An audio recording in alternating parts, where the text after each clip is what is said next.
update everything. Goobity goobity.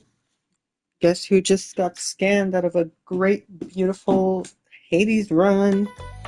Just going great, and then my controller dies, and for some godforsaken reason, that's enough to make the entire Steam Deck not work. And the only buttons that worked were unpausing and literally moving on the D-pad up and down on the freaking pause menu. I wasn't allowed to move, I wasn't allowed to dodge.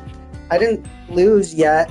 I've tried turning it off, and now it's stuck on the shutting down screen, I guess. Like, what's this whole thing?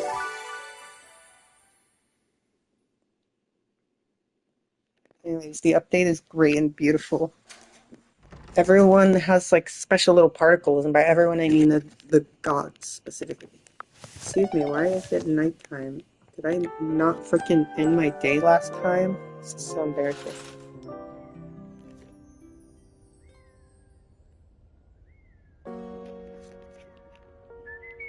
Birdie?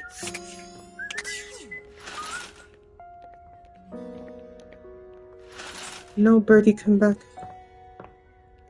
Oh my god, did I just miss out a chance on a birdie?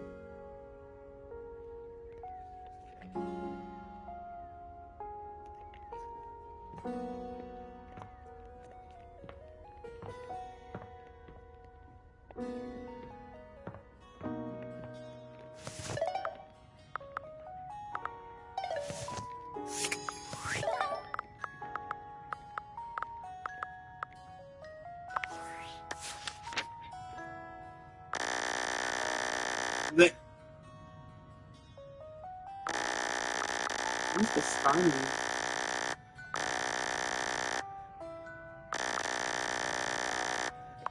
Queen.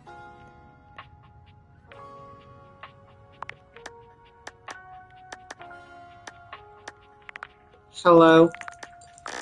You may have missed my rant. My Hades rant. It's just what happens in the... what's this called? Data depths.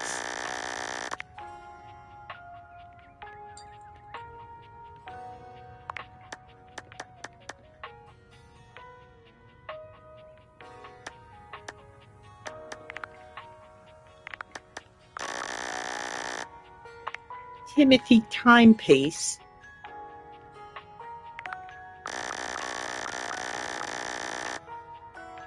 Are you telling me to explain the Hades thing? I already forgot what I was saying, so... Oh my god, who is this giant-headed freak? Oh god, this is really difficult. I think I'm looking for, Duncan.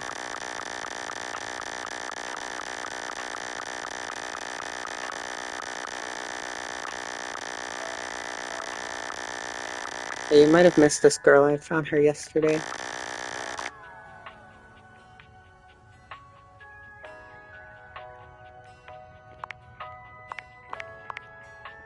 How do I scroll? Oh my god, my frickin' controller is throwing at every opportunity.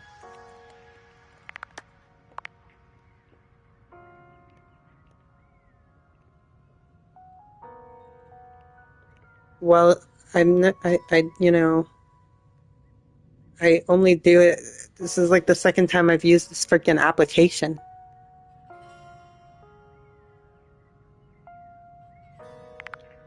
That's what he said.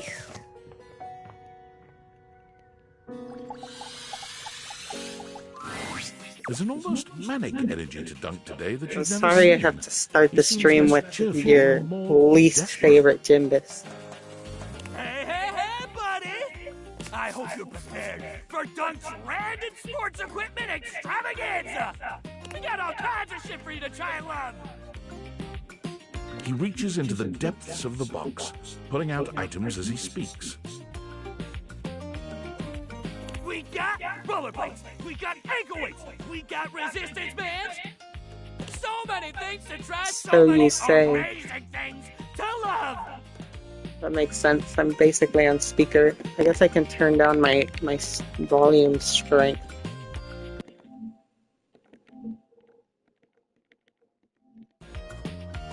about now? I bet you can barely darn frickin' Hing hear me now, maybe. And they've been looking for you, buddy! Dunk drops the rollerblades at your feet Aren't with bruising singing Love force, Island clips very like nearly really missing you. OMG, my Hades is working. Maybe? I don't know.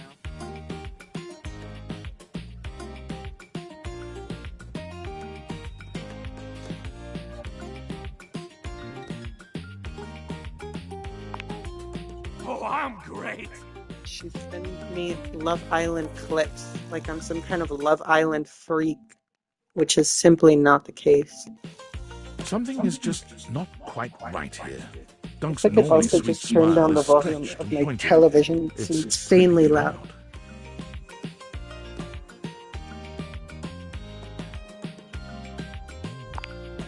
Your kind words seem to penetrate Dunk's mania. His expression softens. Jimmy thinks I'm gonna leave him forever, Dunk's face falls, like his father. his shoulders It's not sagging. true. Oh, man. I'm so sorry. I just got so caught up in wanting you to love sports like I do, knowing we got to the end and you weren't, like, in love with any of them like I am. I just got scared this is it, you know?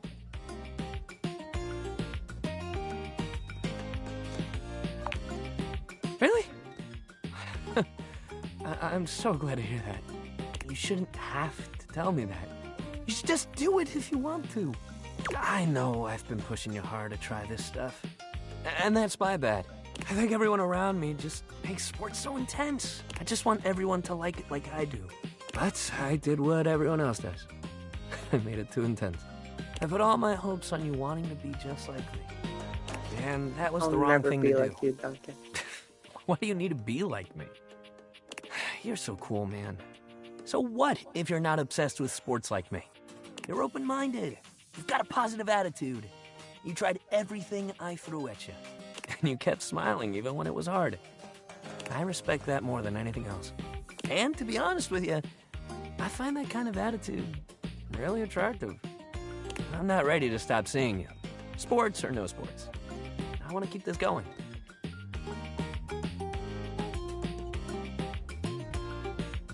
Yes. So you do want to work out? Intercourse workout. Oh! Well, He gives you a devilish grin, a sharp contrast to his usual cheery smile.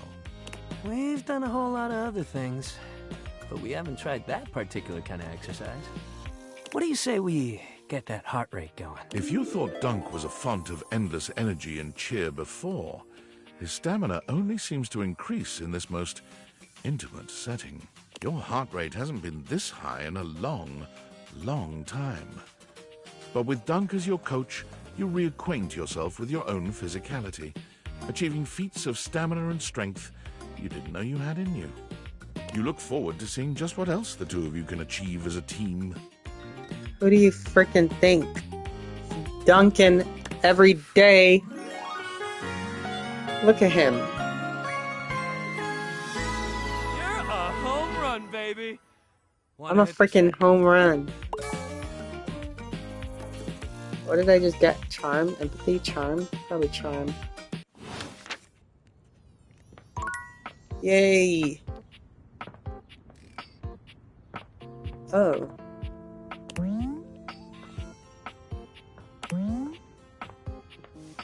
He could be, but not in my headcanon.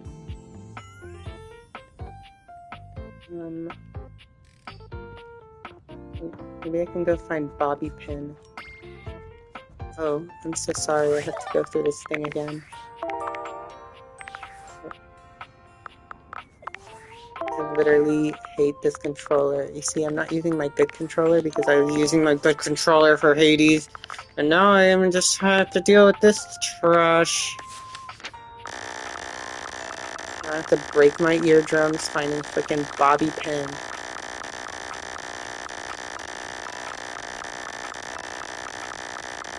Bobby Pin. Bobby Pin.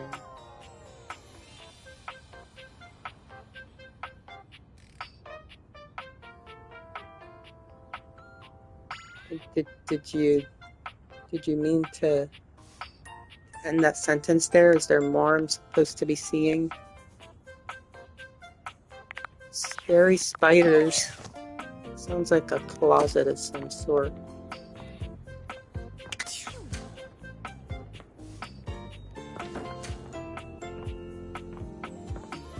It's a tricky one. And a tiny little bobby pin. Not that hard to see, TBH. Where would there be fracking spiders? She wouldn't be in here. I saw... What did I see? I don't remember. Like... Steam Deck... Hades...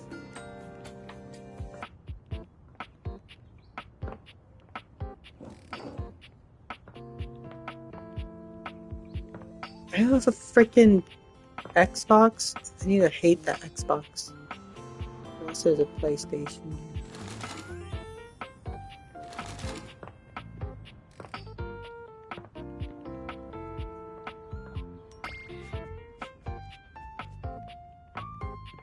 I think she is in here. Perhaps not. Where would there be dark, scary spiders?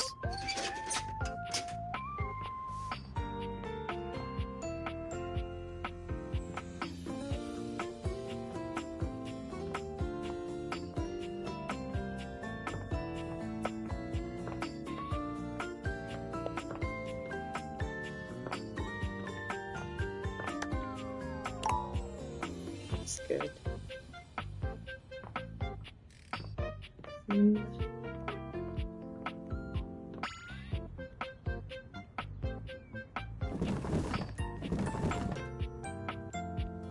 You know, I think you would love the Dirty Clothes Man. I think that's what he is.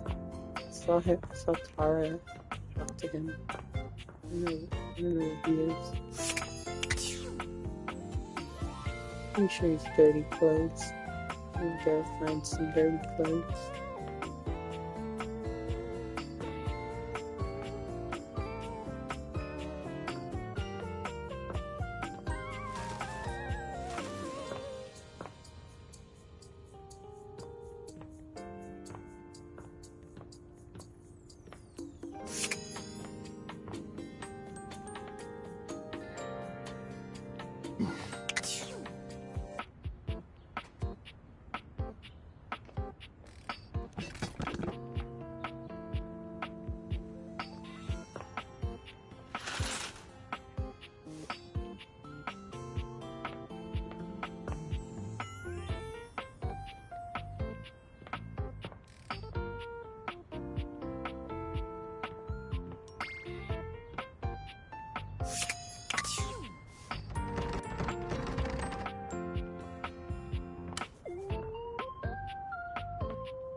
Freaking bobby pin.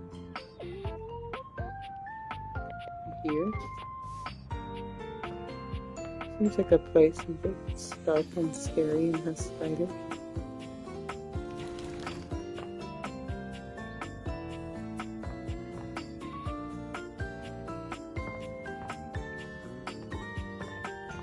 Well, I guess I have to flirt with my Xbox.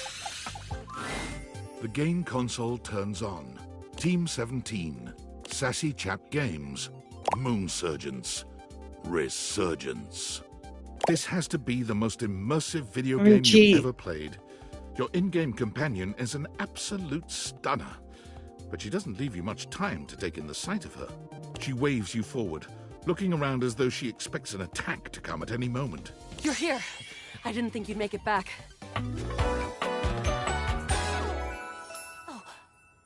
Luna. Which way do you want to go? Your dog. Which way do you want to go? They're coming. Oh, you just equipped my Zauer rifle, which means that you're thinking of unloading a whole lot of Zaker charges on these scroufs out here. What are we gonna do? Talking a lot of nonsense, Luna.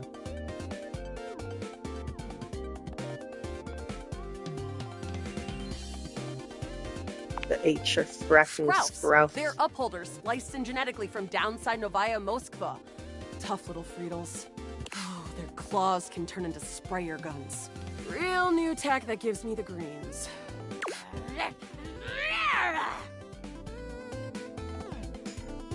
Damn. All that yapping and now we're overrun. I'm shooting! 88 charges later, that's a whole lot of Scrouf carcasses. Nice haul. That ought to teach Celine and her goons. We're near the compound of the Upholders. Luna, Celine. We'll have assassin class upholders, as well as surveillance class. We'll have to sneak our way in, and probably start dispatching them with utmost violence. You up hear for it? Tara's voice message? Like, oh, they cut out one scene from How to Train Your Dragon, da-da-da-da-da. They also included a bunch of other shit that was meaningful and as important as that one fucking scene. You know what I mean? You know what I mean? Like, I don't care that you were watching the movie waiting for that scene. It doesn't matter. It doesn't fucking matter. How are you gonna look at a movie that's so fucking beautiful, it's so fucking gorgeous, you watch it for 2 hours and you're complaining about a less than 2 minute scene that they didn't fucking include? Are you fucking serious? Anyways, that's my TED Talk. Thank you. I'm wasting my time.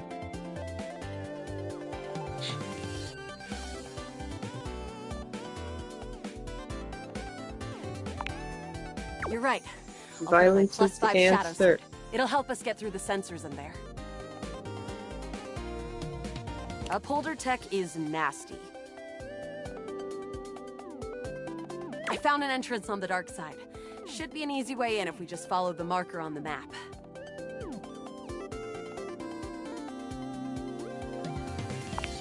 Following. After a short walk, you find yourself standing in front of a bullet-ridden metal door, way out in the middle of the cold, grey landscape.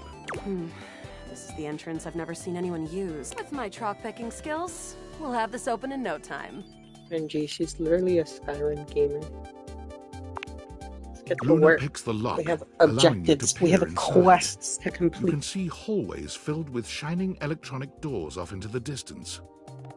Here we go. Upholder Central inside. I'm seeing Grunt class upholders, who shouldn't be too bad. There will be Surveillance class 2, which can sound the alarm. It is. Very. Oh my god, Tara is How do still you suggest complaining we over do here this? with H. She should be sending these to you. I don't give a fucking hate. It's because of that scene that Hiccup knows how to defeat the Red Dragon. But, it's like, who gives a shit? Who gives a shit? Who gives a shit? For real. The important part of this learning process.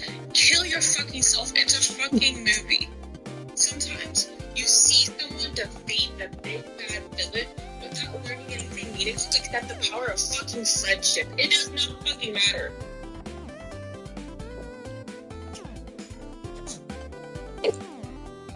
Truly riveting.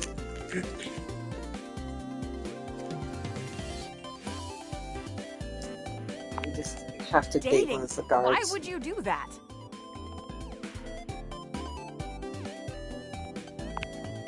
Do you have feelings for me? I'm not. I can't tell you that. Yes. Interesting. See, I'm more familiar with reloading, looting, and corridors personally, but we can try this dating. Luna strides boldly up to a nearby grunt. Hey, Grunt! Want a date? What? What the heck? Me. Go out and watch a flick. Drive around Hana Town. Eat spaghetti in Clarkton. You are a cute one. From the grunt's pocket, a voice barks loudly. Grunt, what are you doing? Get her! Ah, bits, we've got company. Except for the smitten grunt upholder, who to this day still holds a candle for Luna, the hallways are swarmed with guards. Cease! Cease! Cease! Plasma drites! The battle rages through the halls Sorry, as you Pookie. and Luna Yes, drop you're dead. guard after guard. There Oh no. I can't see them. I can't move. You can't quite tell what's happening, but a vast laser peeks from around a corner and engulfs Luna's stiffened form. Shoot out.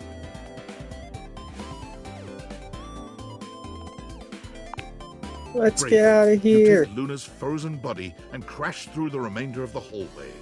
Once she is removed from the power of the strange weapon, she hangs limply in your arms for a moment, enjoying the ride.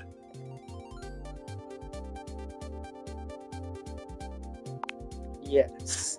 Is this what dating gets you? Not too bad, I suppose. You run further through the maze-like compound and finally make it to an empty office. Krah. We lost a lot of gear there in the Tryst of battle, but at least we still have enough health to get us through to the end. We're getting close. You wanna press on, or should we take a crafting break?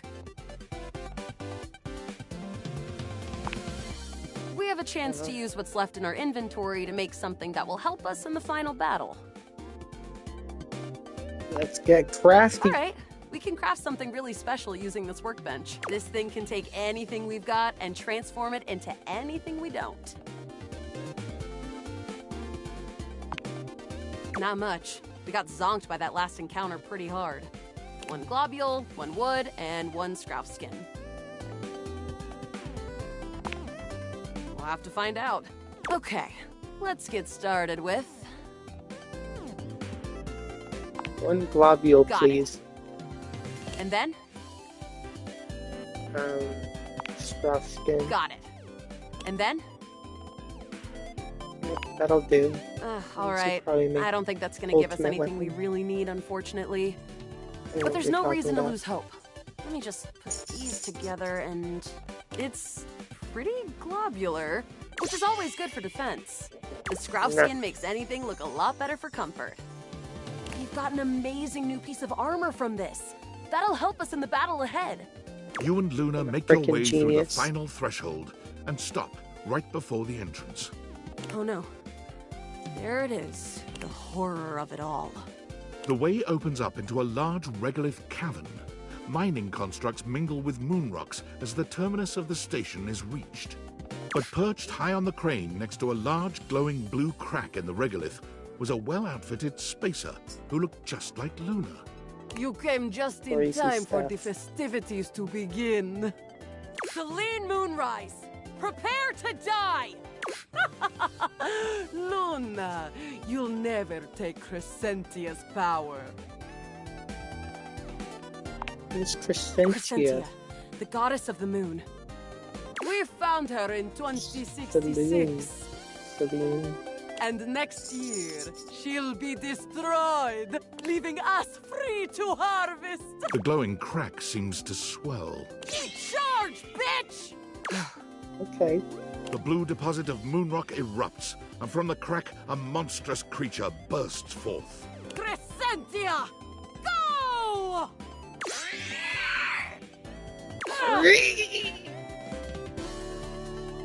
360 no scope. Easy. Thanks to your crafting, Luna is able to withstand the mighty force of Crescentia's power. The battle is fierce, but ultimately Crescentia and Celine fall to the ground, presumably dead. Wow, did that without even a single save. Great job, Yael. You're welcome. Couldn't have done it without you.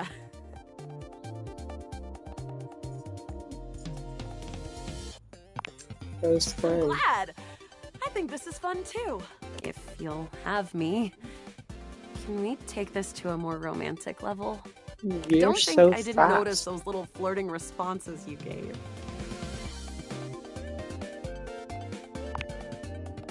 Whatever works, Yael. Well, come back anytime and let's play Wow. again. Okay, it's the first time I freaking talked to this girl and she loves me. Cute.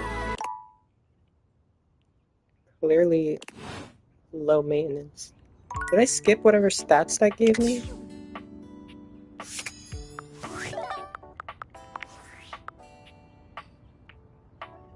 It didn't give me stats.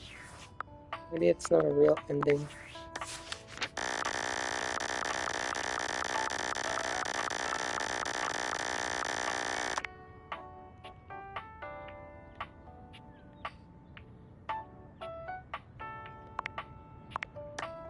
It's totally not.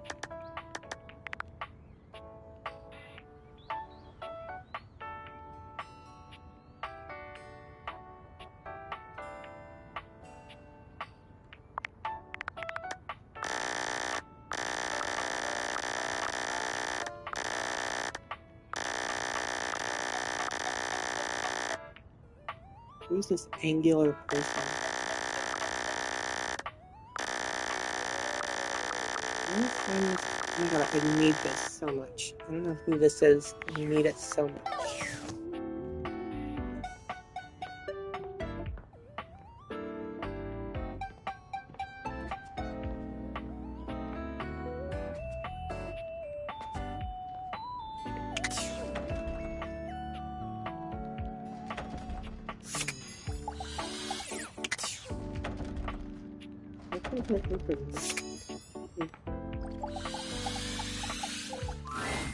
Looking at the tiny, big-headed Tiny Dorian Dorian. who stands before you, it's hard not to wonder if perhaps the Daviators have glitched.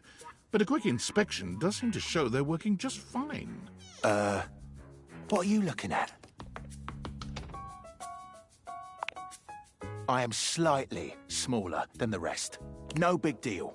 I'm still a door, not a cabinet, not a hatch. A door, just as much as the rest. Understand? Yes. Good.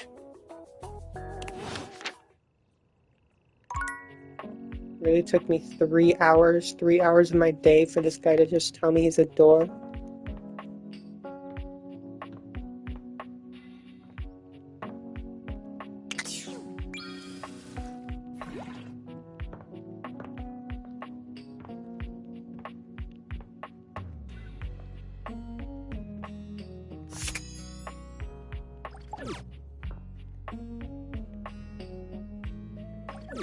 Where's the outlet isn't something? I'm supposed to date everything, goodness.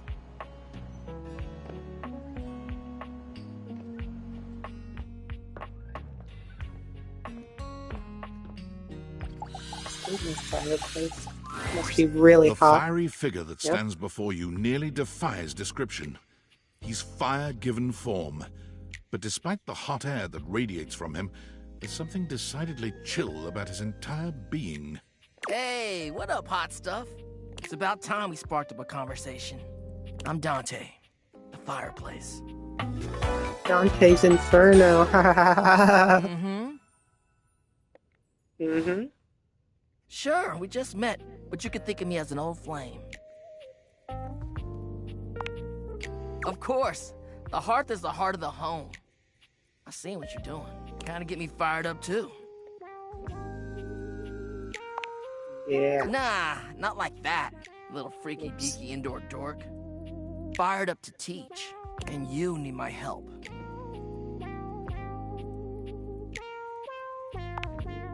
Yeah, but it's all good, because I've been waiting for the perfect student.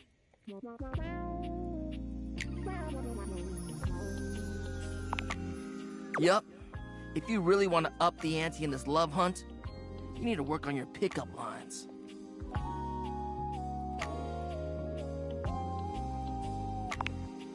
I'm serious. It's not always gonna be so easy as firing up those specs and talking someone's ear off. Be it love, friendship, or hatred. The sizzling art of the pickup is all you need. I'm the master, and you're the perfect human to pass the torch to.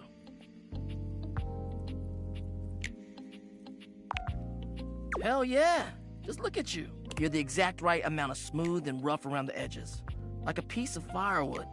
Full of potential. But right now, you're also kind of a soggy stump.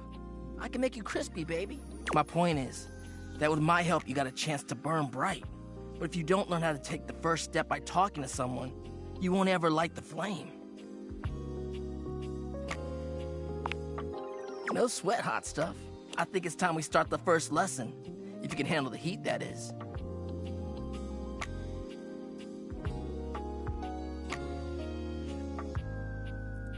Bring it on.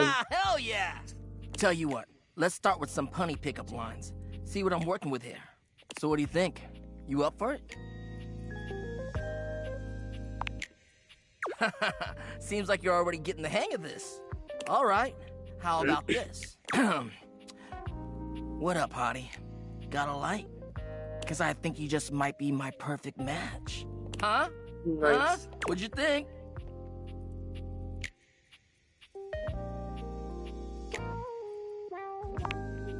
See? It's fun, right? But I just can't send you out there with my trademark material. I gotta show you how to come up with your own. Teach a man to fish and all that. How would you mix it up? Stir the coals, you know? Okay. So what would you change it to? These are new messages. I can't tell. Oh, damn. Somehow you managed to make that unfunny and uncomfortable. Congrats. Anyway, that shit doesn't even matter. You see, that was all a trick question. Or a lesson, I guess. I was just trying to show you that pickup lines can be corny and fun, but not always the perfect opener. You guys really testing my stats.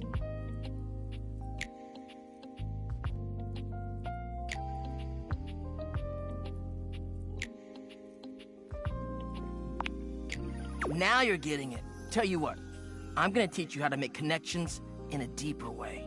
And your first real lesson in the art of the pickup isn't about some magic one-liner. You're gonna learn how to open the gates of someone's heart, get to know their soul, you know? You ride with me and you're gonna learn how to be smooth, but in a sensitive way. I call this style the way of the flame. Think you can handle it? Yes. All right, I'll give you a day to cool off. See me later for our next lesson, you little firecracker. Later!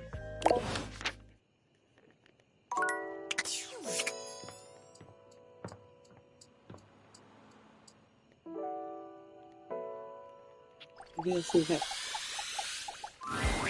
It takes you a moment Nice. to realize that there is not, in fact, a test of the emergency broadcast system standing in your living room, though the colorful figure standing across from you certainly bears a striking similarity to that TV classic. Even before they speak, you can feel a frenetic energy in the air, like someone switching between channels at high speed. Yo, yo, yo! Don't touch that dial, cinephile, because my favorite studio audience is now in attendance. The VIP attendee, the Uber viewer, and sometimes wooer. The supreme dream who makes this flat screen scream. The fantastic red shirt means you're ready to flirt.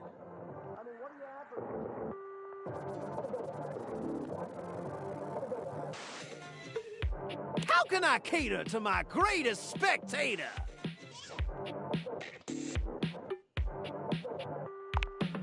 I'm the one who knocks. Excuse me?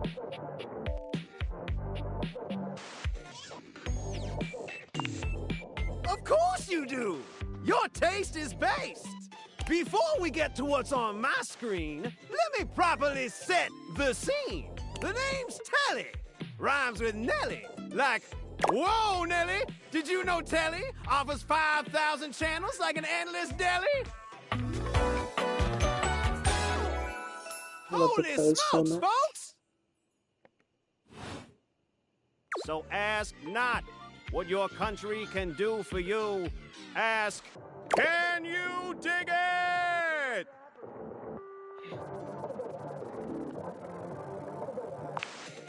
Damn straight! Impressive. It's one small step for man, one giant leap for mankind. 5,000 channels is the most offered by any provider. I know this because I'm an entertainment insider. 5,000 channels of cheers.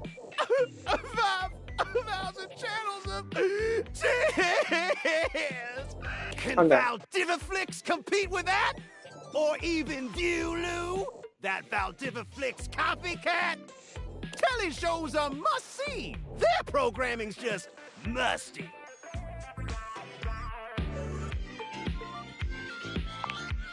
Prohibitively expensive. Sign me up. Yeah! Anyway, since you're here, my dear, why why don't you just kick back and recline? Unwind from the grind and free your mind with 120,000 hours of programming combined. View that cue till you go blind. Loading programming, optimizing for comedy, haha, analyzing for reality, boo-hoo. Pratfalls and close calls pumped straight into your eyeballs, and... Yeah, Mr. White. Yeah, science, bitch. I found 15,000 shows you wouldn't oppose. So what genre can I impose on you with my flawless flows?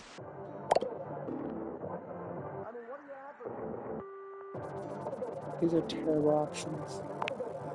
So that's who you giving your rose to, my boo? Looks like the tribe has spoken. It's a Survivor reference. I'll assault you with my pop culture. Hey, look, it's a slant rhyme. It works. All right, my delight. I'll give you a reality infusion in 4K resolution. Cougar versus Cougar. Thrust into the wilderness and stranded in a remote location miles from any plastic surgeons, 10 older, attractive women must rely on their wit, resourcefulness, and cunning to battle for survival and outsmart their adversaries. 10 actual cougars. With tensions running high and cougars lurking around every corner, alliances will be forged, rivalries will emerge, and the women must dig deep within themselves to prove once and for all which cougar has the sharpest claws. So, my daffodil, shall we commence with this TV and chill?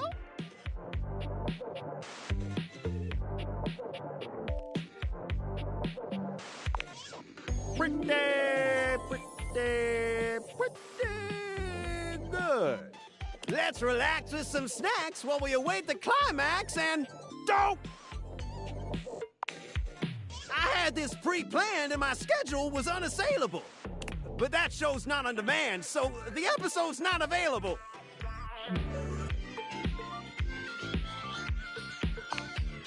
Yeah, if you like eating trash, you idiot!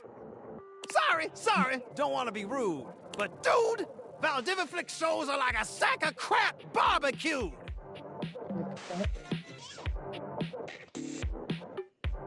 I like Valdiviflix. Uh-huh. Maybe I haven't made myself clear, but that service won't make you any friends over here.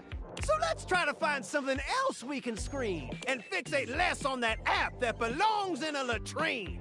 So what genre can I impose on you with my flawless flows?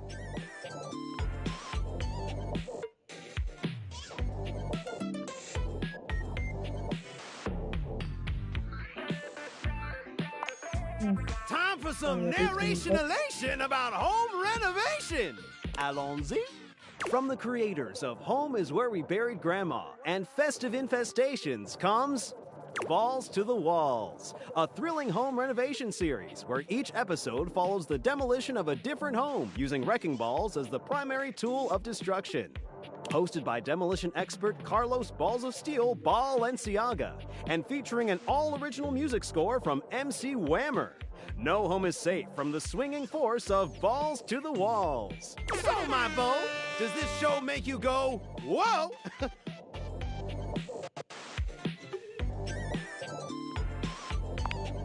Noise! Let me just get a summation of the station's location and Shazbot! I've made a huge mistake. That show I promised you we'd view just moved to Valdiviflix for more revenue, boo.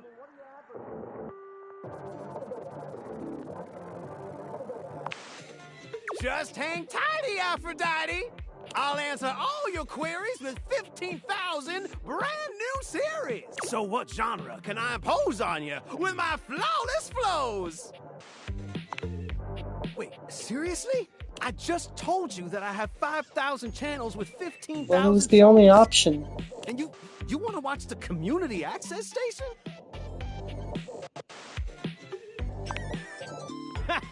Okay. Woo! You really had me worried there. I was like 30 seconds from having you committed. So what genre can I impose on you with my flawless flows? Makes sense, makes sense. Just, one more thing. Look, I don't want to pry, but I gotta know. It's not because you prefer Valdivia right? Because that'd be a huge blow to my ego.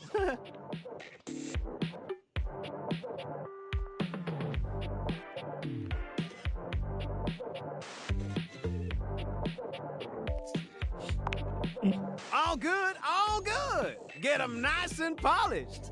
And if you swing by later, I'll be more than elated. Who knows? Maybe we could even watch something X-rated. Yes.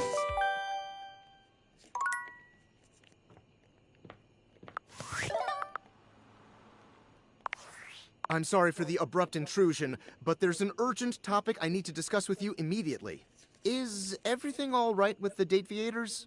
Are they operating efficiently? Well, as you know, I'm able to remotely monitor their functionality, and I've been noticing some deeply troubling readings coming from the Quantum Catalyst Activator.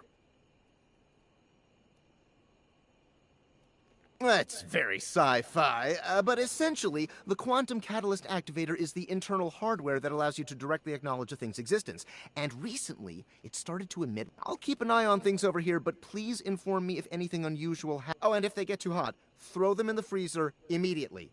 Your life depends on it. Are you insane? I'm in a really sketchy neighborhood, and this phone is super duper expensive. But I'll keep analyzing the data.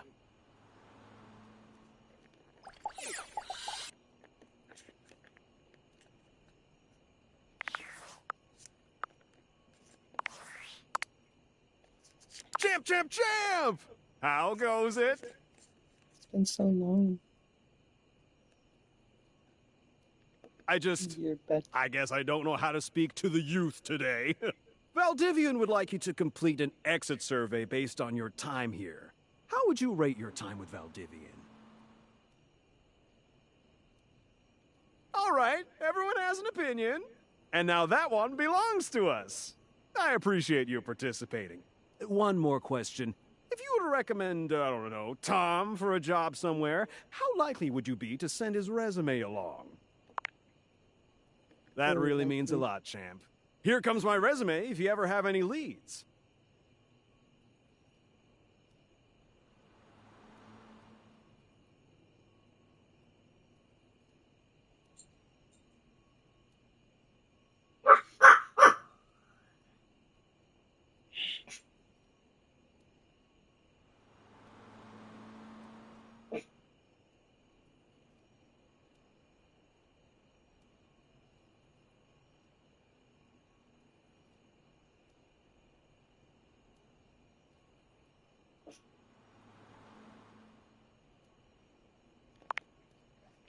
This is really good.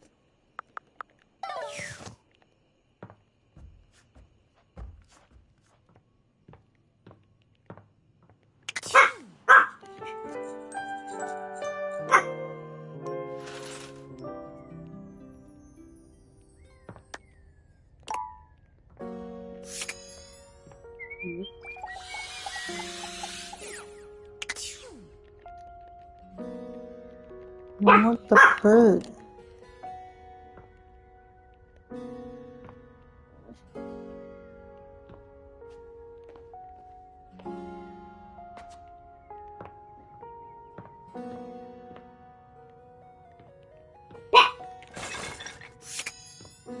If they gave medals for dating, you'd take the gold. If they gave medals for dating, you'd take the gold. If they gave medals for dating, you'd take the gold. You're always right on time. You're always right on time.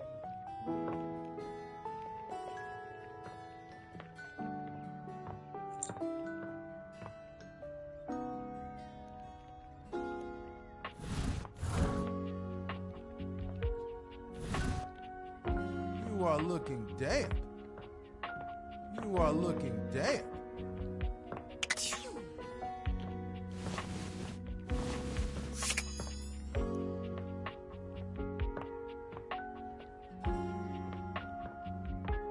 I'm sorry. A well-muscled athlete stands before you, shifting restlessly from one foot to the other. There's a strange air of anxiety to her, despite the broad smile plastered on her face. She seems a little too happy to see you. Hey, what's up, dude? How are you?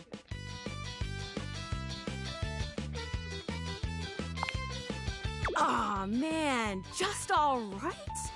We can do better than all right. We gotta get you two amazing. Oh, I can't believe we're, like, actually talking now, dude. You've walked past me 1,000 times and never even looked at me. But that's totally okay. After all, I don't do this for the recognition. I'm just a humble shelf trying to grab life by the horns. Gotta carpe that diem, if you know what I'm saying. Oh, drywall! No. I almost forgot to tell you my name.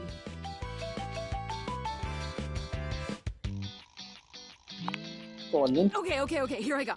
The name's Shelly. I'm your shelves. Anyway. Yo!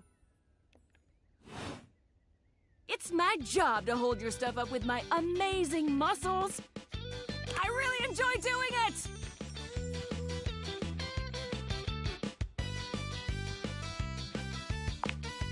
Great! Truly glad to hear it, Bromigo.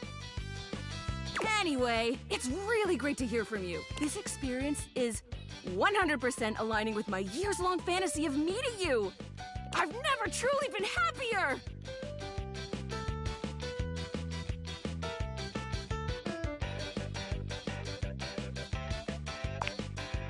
Am I not chill? Come on, Shelly, don't fuck this up! This is going really great, actually! Not a disaster! I'm just gonna go for a completely unrelated reason. Later, Deuterino! Did not mean to take that. Oh. Please talk.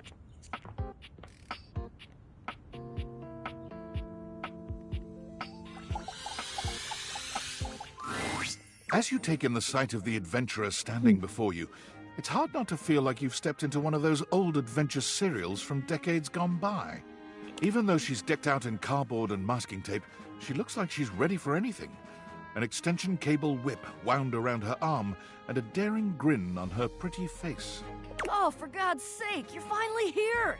I was beginning to wonder and worry, and then I thought, gee, I guess I'll just have to go ahead and do it myself. But that probably wouldn't have been such a bad thing, because let's face it, I'm exemplary. But you're here now, so let's get cracking. I assume you brought your tools and knowledge and probably a snack of some sort? Popcorn! Popcorn! Brilliant! Effervescent! I am beside myself with happiness. But before we begin... The adventurer strikes an impressive pose, positively radiating confidence and daring. I am Bo. I am the soul, the spirit, the animating animus of boxes and storage containers in this house. This most special of houses, where it is my great privilege and my great destiny to reside.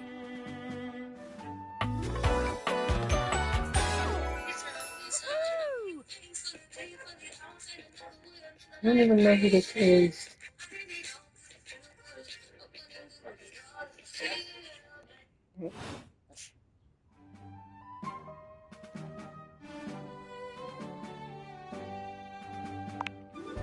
Ha! Indeed I am. I am about to embark on a great quest. That's what I do after all. I quest. I am an adventurer. I am a great explorer. I'm also an avid reader. I enjoy water baths and secluded mountain hot springs, trips to the beach studying turtle migration. Anything involving the words ancient, sacred, statue, gem, or priceless piece of history. Wink.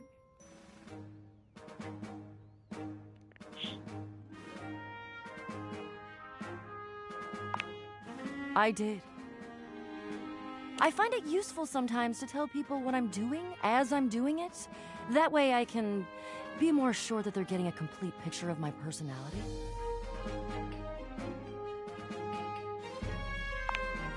I have introduced myself, and then I just got so darned excited my mouth ran right away with me, and I didn't give you a chance to introduce yourself.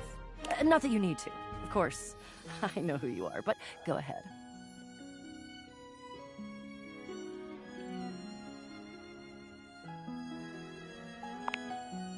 I know that you are the...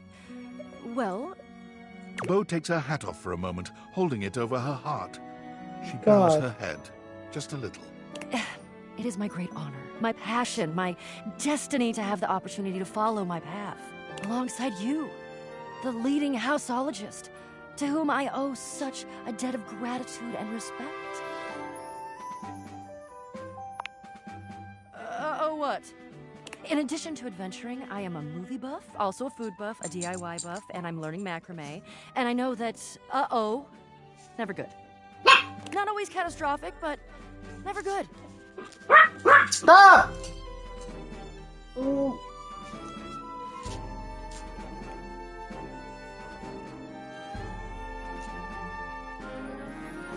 Yeah, a professional houseologist, actually.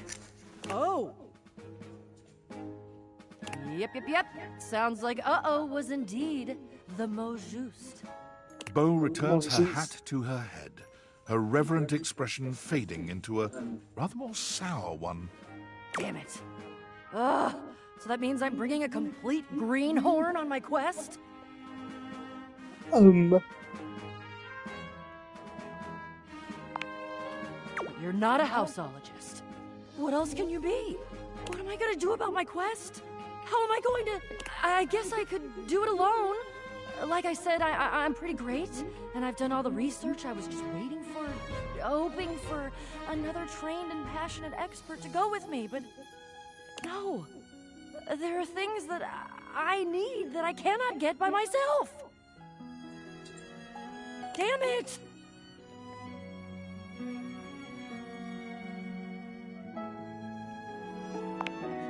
That's top secret. But maybe it could work. Maybe.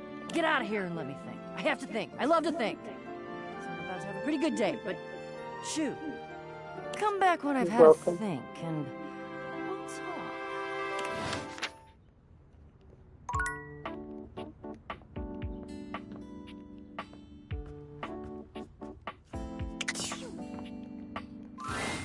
Are you thinking of leaving? It isn't anything to be ashamed of. It can be quite stifling in here.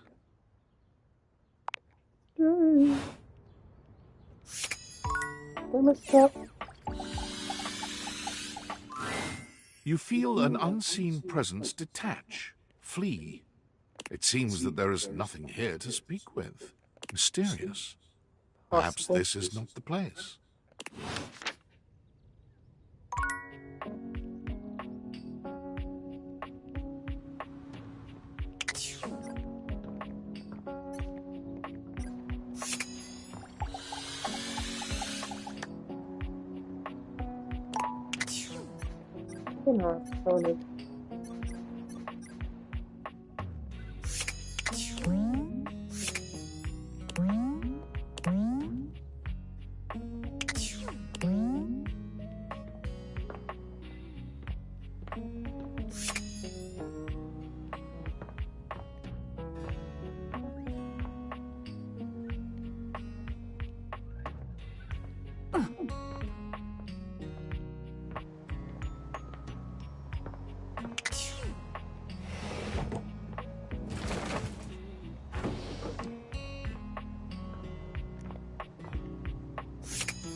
Is this stranger your junk drawer, or the physical embodiment of clutter? He's absolutely covered in odds and ends. Receipts, CDs, rubber bands. Even his messy black hair sports a light bulb, a pencil, and a pen. When he catches you looking at him, he startles, leaping back with an undignified yelp.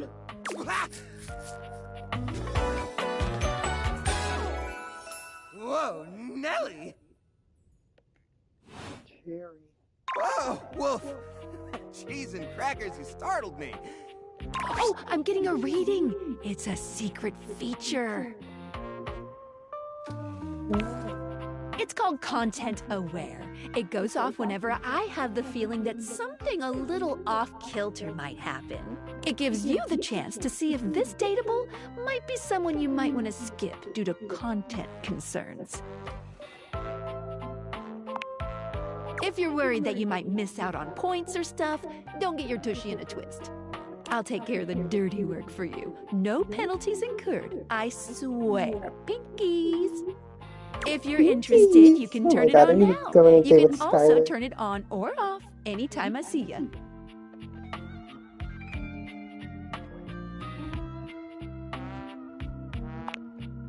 These datables have some subject matter that might be troubling. PTSD, violence, stalking, manipulation, domination, mental health issues, addiction, and many more. If you want a gentle warning when something approacheth, I'd recommend you turn it on.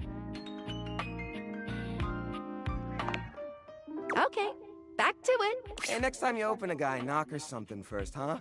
I'm not used to so much light. Besides, sudden jerky movements like that risk disorganizing my collection. Oh, yes. Of course. Sorry. Been a while since I've had a guest. Welcome to Jerry's Junk Drawer, the finest collection of curated treasures in all of the house. Feast your eyes upon knickknacks and gewgaws from parts unknown.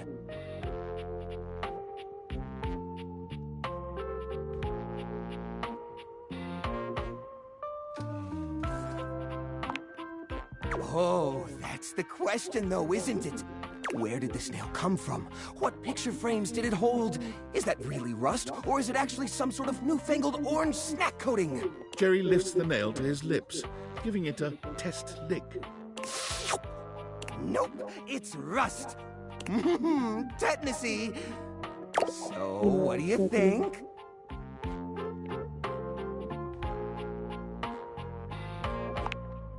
Why, it's a collection of lost things, each one forgotten by the world, each one a story. This button, for instance. Perhaps it was left behind as a clue from one lover to another, a modern-day Cinderella slipper. Take me with you, it says, and know that once you find the collar that matches this tragic button, you have found your love again.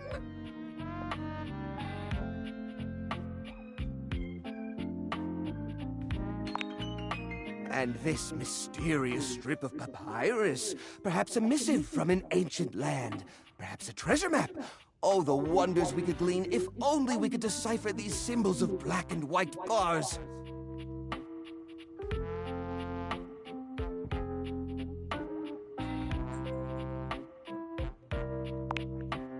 Don't worry, I did. Or I will, once I get around to it.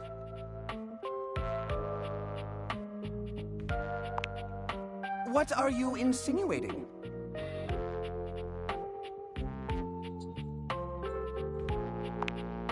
I curate for a specific demographic that happens to enjoy the limited space. They don't mind. Do I get a lot of guests? Do I get a lot of guests? Of course I do. Bugs count as guests, right? Oh, you mean the other objects. I get them in here all the time. Well, there's that Celia. She's a very well-to-do socialite, and she happens to be very interested in the collection. In fact, every time she comes by, she asks me, when will this junk be gone already? I assume she's worried about the collection moving venues before she gets to see it. She's probably just nervous about coming inside. Listen, you, Oh, what's the use?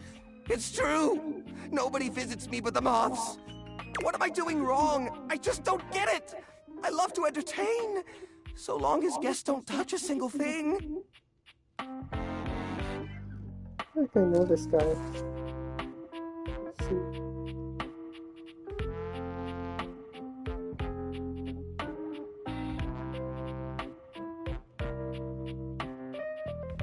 Damien Haas! Oh my goodness.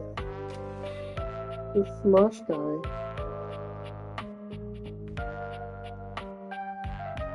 What a silly little goober. What? You mean throw it away?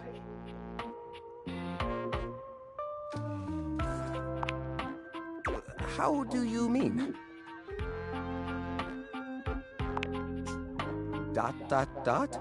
Now I'm scared. Upcycle them? You mean like an art piece? Well, I suppose the collection could use a centerpiece. Something eye-catching to bring in more visitors. Which is to say, a single-digit number of visitors. Which is to say, another visitor besides you and the roaches. But I wouldn't even know where to start. I mean, what am I supposed to do? Just smash objects together at random? I can't imagine Pierre the paperclip and Claude the so old he's gray and unusable now eraser getting along. They're so different.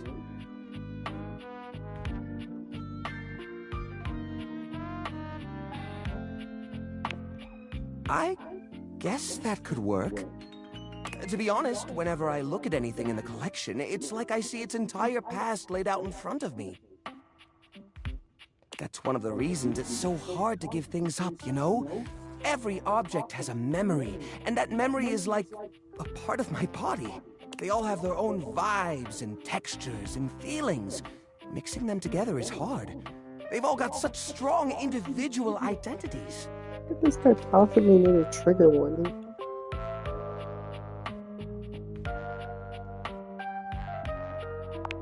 Is this guy just a kidnapper? I suppose an outside perspective could help. I'll gather some items that could make a suitable sculpture. He does so, then claps his hands together. Okay, sculpture. Phew. Here we go. First things first, we need some kind of foundation. I think I've got just the thing for this. It's a flat, circular piece of wood that fell off the fence out back. You always said you'd repair it someday, but I think both of us knew that was a lie. I've got a pile of other objects here. Your job will be to pick one of my objects we'll pair together. It's a long shot, but maybe we can scrungle something together. Let me tell you about Rudolph, the wooden square. When Rudolph first came to me, I had a habit of tapping on him. We would while away the hours together, tapping away to a rhythmic beat. Sometimes the best fun looks like boredom. Rudolph always tries its best, even when he's down on his luck. He might not always be the tool you need at the moment, but he's always there to support you. Very reliable. Now, which of these would pair well with Rudolph?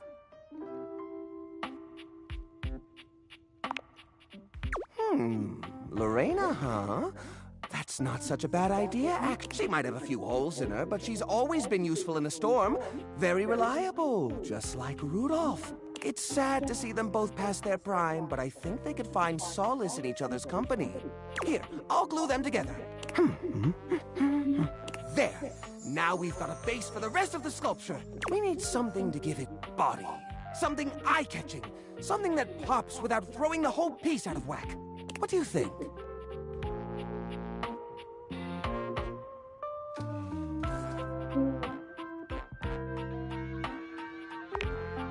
Ah, the old holiday lights. For the holiday we used to celebrate. You know the one. These guys were real champs before exactly one of their 50 bulbs burnt out, rendering the entire string useless. You gotta love series circuits. Even though they don't light up anymore, they still have an interesting shape. And the wire structure lets us sculpt them in interesting ways. We could even make some little columns between the top and the bottom to connect Rudolph and Lorena. Yeah, I think this is a great fit. We've got the sparkle, we've got the foundation, but it feels a little empty in the middle. It needs direction, a sense of purpose. There's a wooden foundation, a canopy above the lights. What could go in the middle?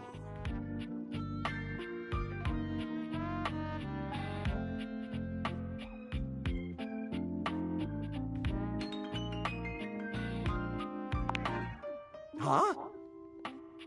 Well, that would definitely be eye-catching. But we'd need to get zoning permits from Celia. And trust me, you do not want to deal with that lady when she gets... bureaucratic.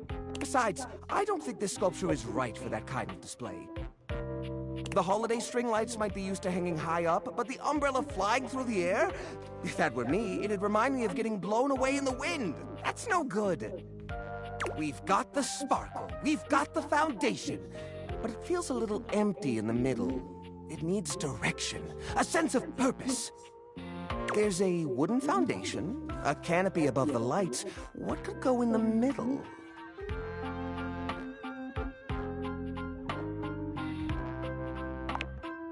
The little army man? I suppose that could work. The shape of the sculpture does remind me a bit of a gazebo. Or maybe... a carousel! We only have 1 or 2 old horse figurines, but if I take the other plastic fellers, melt them down, and reshape them a bit, yes, I could probably make new horses! Jerry does so.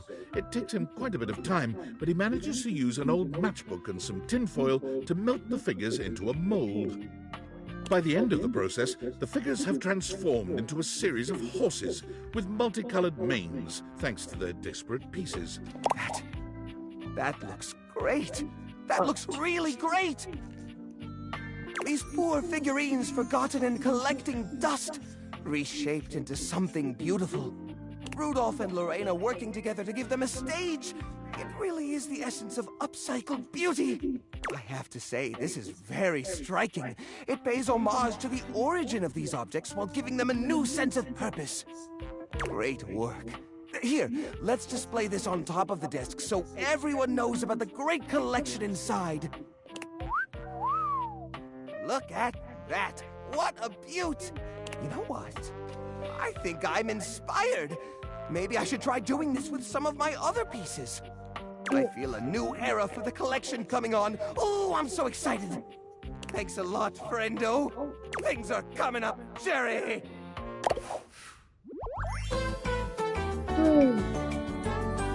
I can't remember the last time I was this happy.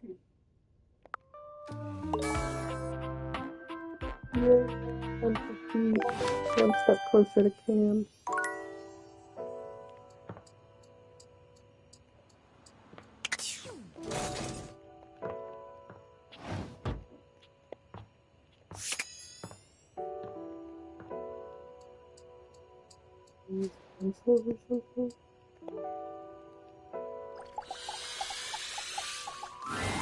Upon reflection, it makes sense that your desk is as muscled and sturdy as she appears to you here now. But you still can't say you were expecting all this. She looks like she could snap you in half with a pinky, but also like she gives the most incredible hugs imaginable. Aha! A stranger!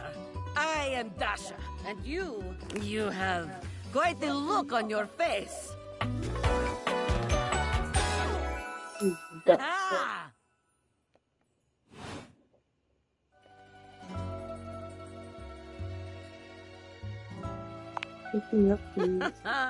Of course I could. Would you like that? These muscles aren't just for show, after all. Dasha never lies. My muscles are capable of lifting far more than your feather weight. Just like that, Dasha sets you down as gently as a feather.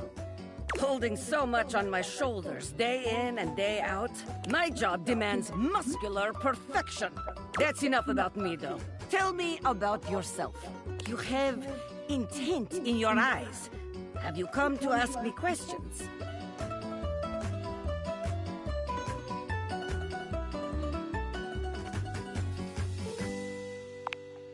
Ah, I see. In that case, I will help you. There are 3 things we must do. First, we must help you learn to like yourself. Second, we must get you experience speaking to others.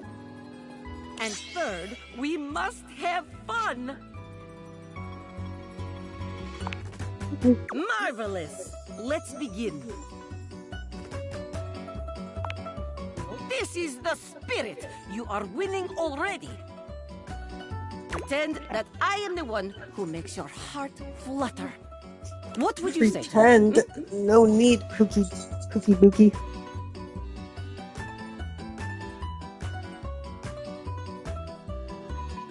You are the one who makes my heart Ah, flutter. you are funny one. Great joker, you.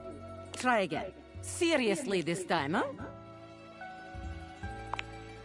We are only just meeting, my friend. It was very funny, really. But the time for joking is over now.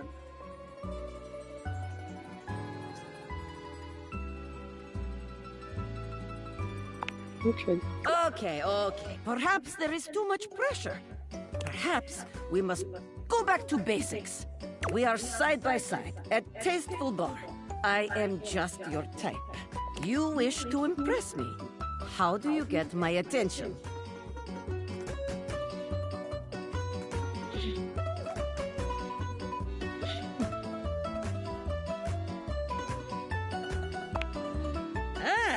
I see you have excellent taste. There is truly nothing greater in life than the pursuit of gains.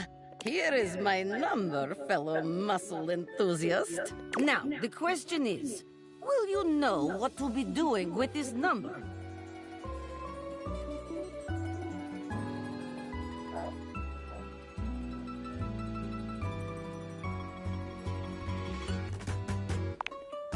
Wow, you do not play games. I never thought I would meet someone who feels the same as me. You have earned yourself date. Excellent work today. Come meet me another time if you wish to continue your lessons. I have much work to do, but I have enjoyed our time together here. Ow. Goodbye. See you next time.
Valdivianites! Guess who? If you guessed David Most, 3-time runner-up for Business Magazine's CEO of the Year, you'd be right. Team, I just wanted to do a soft follow-up on my recent email regarding my lost sunglasses.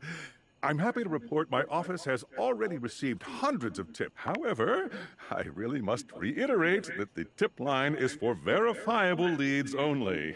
I saw them in Turkmenistan, or did you chuck up your butt? While obviously very humorous, detracts from our serious efforts to expediently locate the missing item. In that spirit of camaraderie, anyone who sends a false lead will be downsized on sight.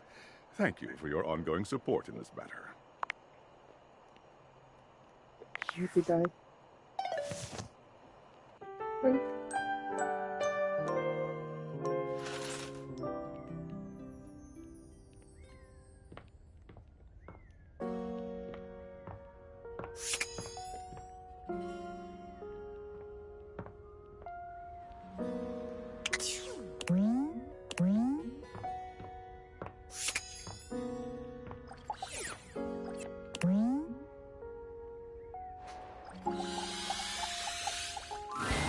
Shelley's endless energy doesn't seem to have lessened any today. Shelley is not a When you see her, god. she's clutching a duster a bit too tightly. Oh my god, look who it is! I was just thinking about you and here you are. I mean, I thought about you all night after you left and it didn't make you show up, but then like, it definitely worked this time.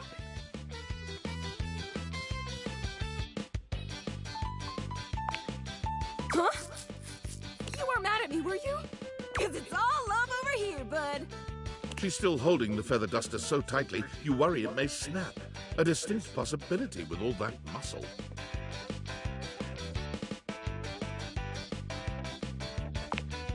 Oh, this whole thing?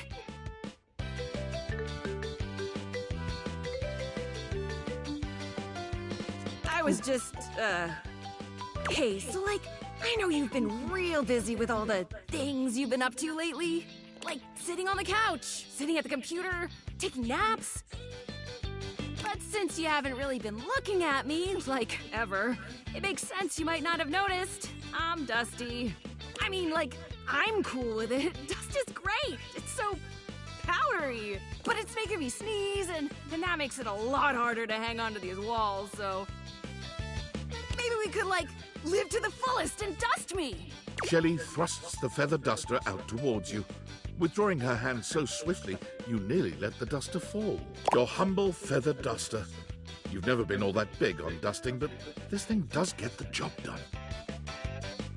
Shelly has her eyes shut tightly as she waits for you to dust her. She looks oddly nervous.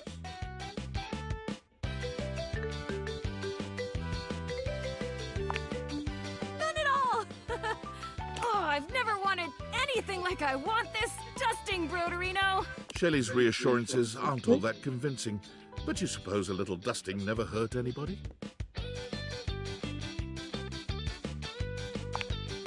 Shelley winces when the duster makes contact with her, and once or twice she looks as if she wants to complain. But eventually she relaxes under the duster's touch, and she actually seems pretty pleased with your work. You try to hand the duster back to her, but she shakes her head. You keep it. Wow, look at us, huh? You actually talked to me, and now you've actually cleaned me. Our relationship is deepening already. You're not gonna leave now, are you?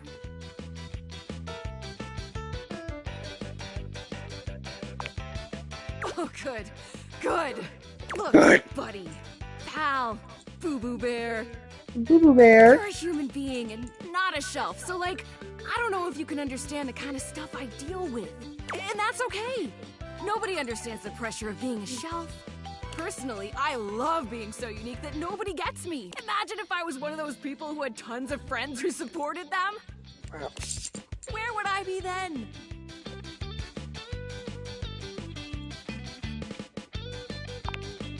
Happier? Hardly! You think just because people believe in me and support me, I'd suddenly shake off the fear of falling? Wow, I'd like to get a taste of some of that positive thinking for myself. Tell you what, pal. Why don't I show you just what kind of life I live? Next time you come back, I'll give you a day in the life of a shelf. And then you can see just how and why I maintain such an impressively sunny and positive outlook.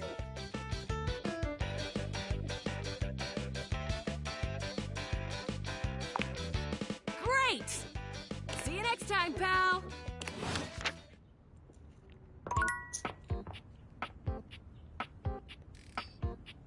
I want to speak to my children. You're forced to crane your neck upwards as you try to take in the entirety of the blonde Viking towering over you. He stares down at you, cutting a truly intimidating figure.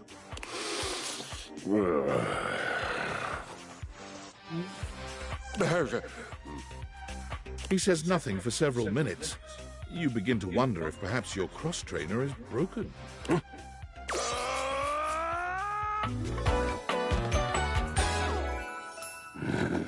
Great stuff.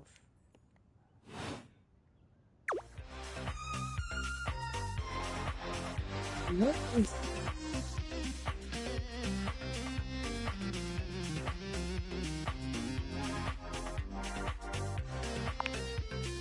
Indeed I am. Big, brazen, and bodacious.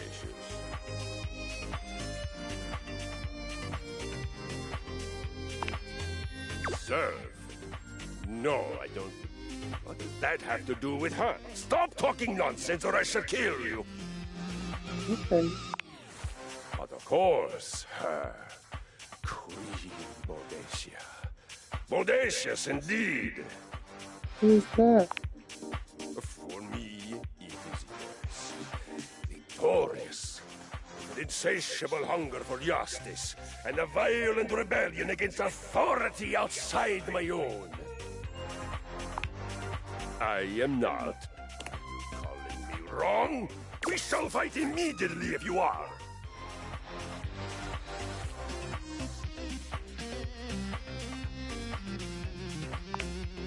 I live in a reality that suits me. A reality I will defend with my life. Besides, I can assume just about anything I want.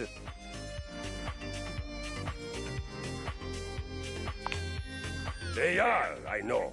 I train them every day to ensure they are always ready for violence. And of course, for receiving admiration. But of course, are you on a daily basis? Do you not constantly admire your own musculature?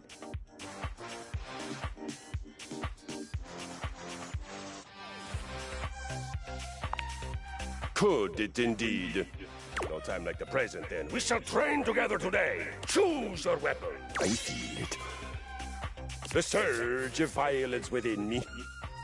Come to me at this place with your weapon. Next we meet, and glory shall be mine.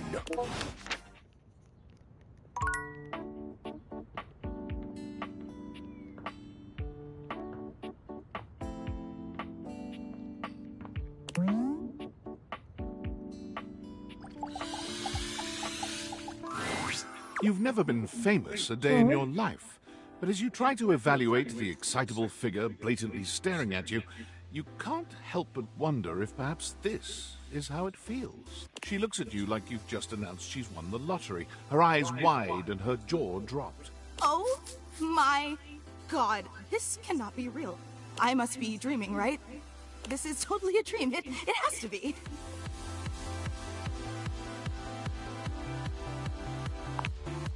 Yes, that's it. That's clearly the most logical explanation.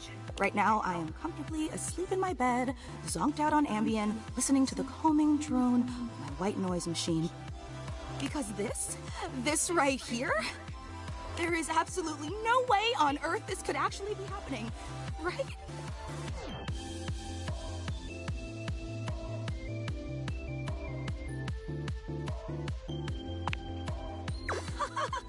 I think you're actually here in the flesh, that's what. She turns away from you for a few moments, fanning at her face, but it doesn't help her calm down. I just can't believe it. I mean, you prepare your whole existence for something like this, but then, you know, when it actually happens, no amount of preparation could ever possibly be enough. You know, I know that people throw around the expression shaking, crying, and throwing up, but I think I might actually do it. Wait, did I say that out loud? Ugh, I don't know why I even said that. I'm so sorry. It's just that my heart's racing a mile a minute, and there's definitely not enough oxygen getting to my rotors. Which means I'm liable to blurt out just about any random thing that pops into my head. Taxidermy, penicillin, Ontario. You know, see? Just like that. Oh, I'm so embarrassed.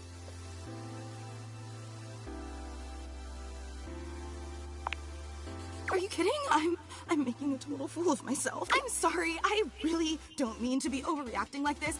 I just never thought we'd actually get the chance to interface like this. And now that it's happening, I'm totally blowing it, aren't I?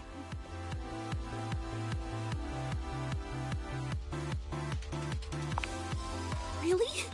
You promise? Would you allow me the opportunity to just reset this whole interaction so I have the chance to put my best blade forward? Oh my god, you are the absolute best. Just like I always knew you would be. Okay, here goes. Hi there, I'm Fantina. And if it wasn't painfully obvious from my over-the-top outburst a moment ago, I am your biggest fan. Fantina.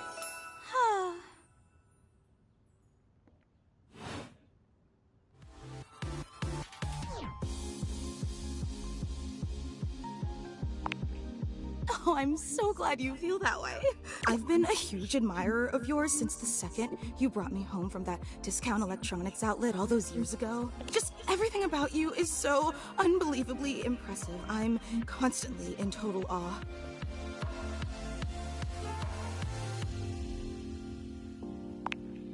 It's true. I've never known anyone so inspiring.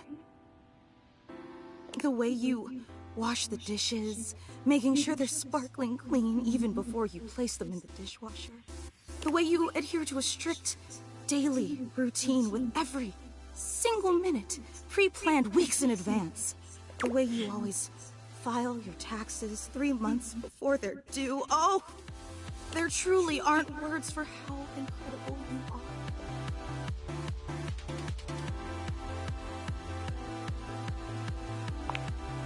You're beyond incredible. You're extraordinary. You know, I really don't want to bother you any more than I already have, and I know your time is extremely valuable, but I was just wondering... No, it's silly. Forget I ever said anything. Well, I was just wondering, if it's not too much trouble, would you be willing to sign one of my blades? Just so I have something to remember this amazing moment by. Only if it's not too much trouble, though. I really don't want to inconvenience you. You take the permanent marquee Fantina holds out to you and scroll your signature along one of her blades. Oh boy, wow, that feels really nice.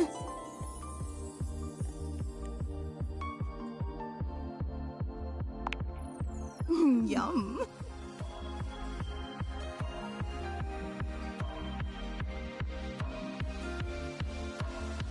Oh, thank you so much. This is so amazing. And your handwriting is so immaculate. You are an artist with that pen. I didn't realize I was in the presence of such a talented calligrapher.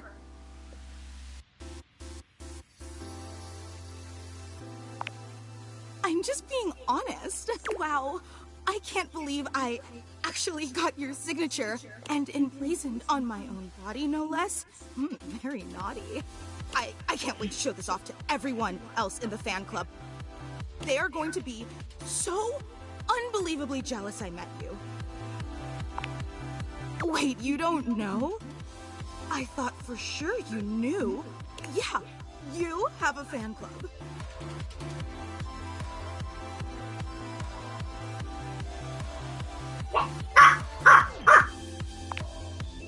No, they're just fans of you.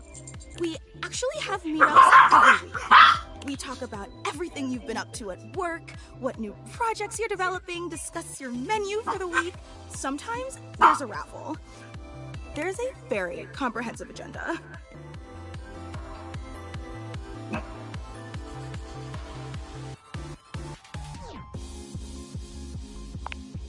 They were so impressed. Gruyere was such an inspired choice. Maybe next time you should include some Fantina. Get it? Fantina, the cheese. It sounds like Fantina, the fan. That's just a taste of the hilarious banter you can expect at the gatherings.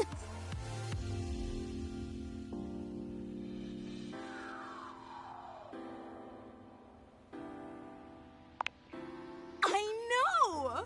Actually, we're having our weekly meetup real soon. And I would never want to impose or overstep, so please tell me if this seems inappropriate, but if you're not super busy...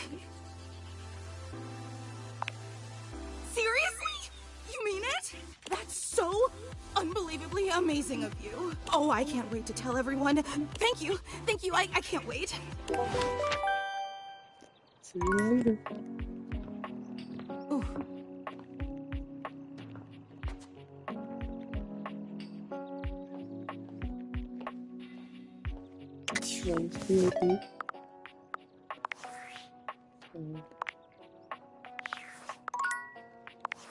Are you there? Please answer. No. Hurry. No. There's something we need to discuss. It's of the utmost importance. It's the Dateviators.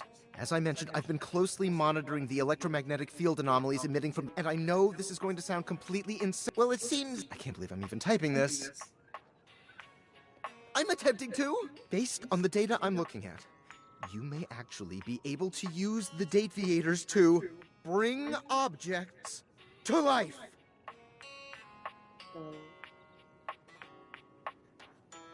No, you're not listening. I don't mean to engage with an object's sentience during intended usage. That's what the Dateviators were created to do, and they've been working perfectly. I mean to 100% literally transform objects into living, breathing humans. Frankly, we don't know if it's cool. We have absolutely no idea the ethical implications of turning objects into people. Would they have rights? Do we need to feed them? And if so, how often would we need to feed them? Is only lunch enough if it's a big lunch? We're sleepwalking into a minefield of existential dilemmas here. Not to mention, I didn't even program the Dateviators with that functionality. Maybe the government augmented my original schematics with secret military tech, but I'd have to do more tests to be sure. I'm sorry, but we'll have to pick this up later. I'll reach out again when I'm able.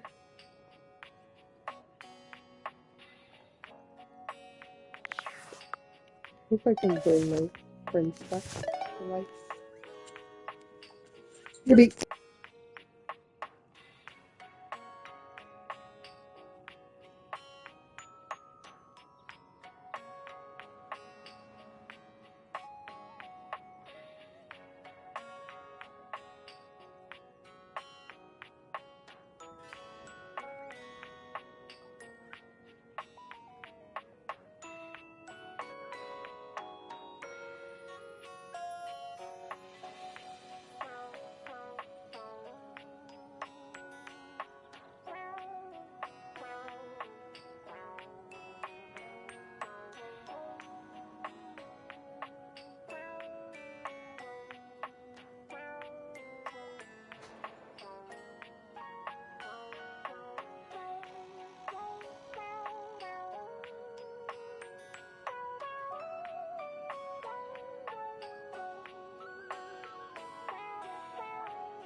disconnected.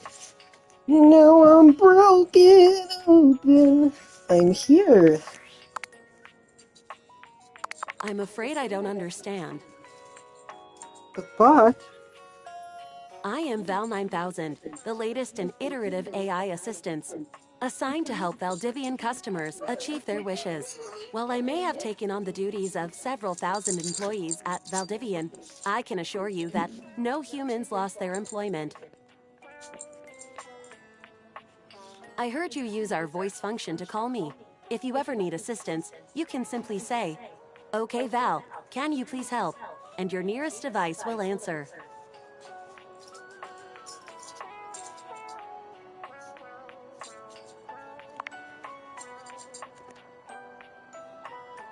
I'm afraid I don't understand.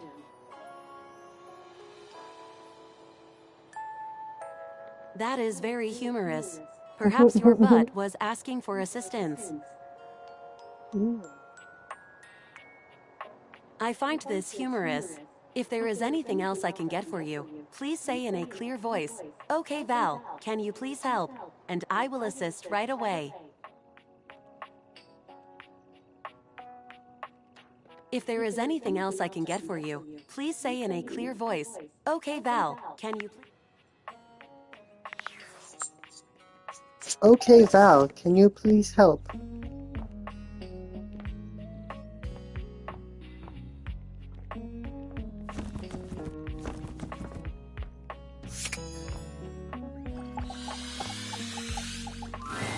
Your mirror has done its job dutifully over the years, accurately reflecting your image back at you in good times and in bad. But today, there is no reflection for you to scrutinize. Only a long-haired beauty who looks at you like you're a work of art.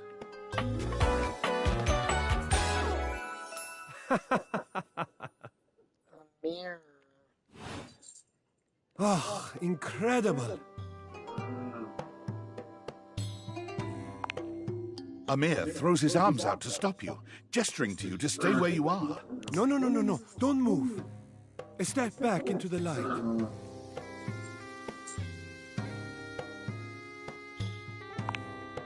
Yes. Breathtaking. Look at you. Do you see how well I can frame your face from this angle? You are glowing.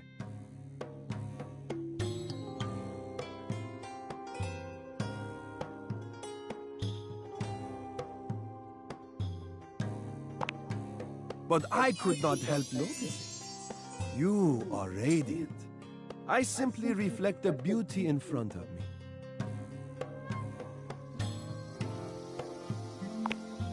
I can see in you. Your beauty must be something you are already familiar with.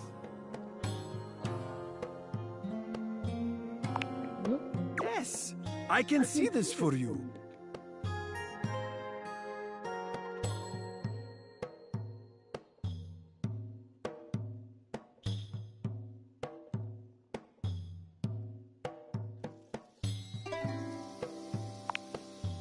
Bah, there's that incredible glow. Confidence looks good on you. Feel free to stop by anytime so I can admire it some more.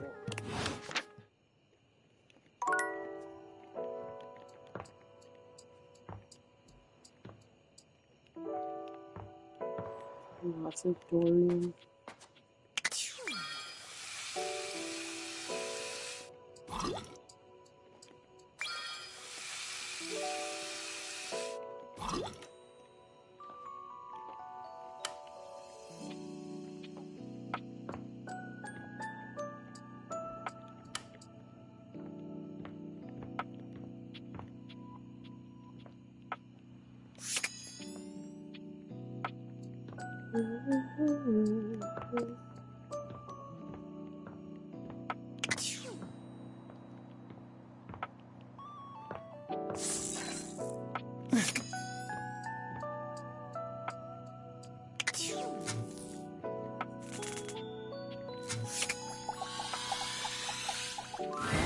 You walk into what you thought was your breaker box, but as the dark door swings open, you realize you're somewhere entirely more stimulating. A classic speakeasy club welcomes you in. The low electric lights glow warmly. Live music drifts languidly from a sumptuous velvet red stage and envelops the audience in a pleasurable haze of pure vibe. The gentle clink of cocktails in glasses rises from a wood bar to the left of you, and then a gentleman with a languid, easy air to him approaches you. Well now, what a delightful surprise. A brand new patron.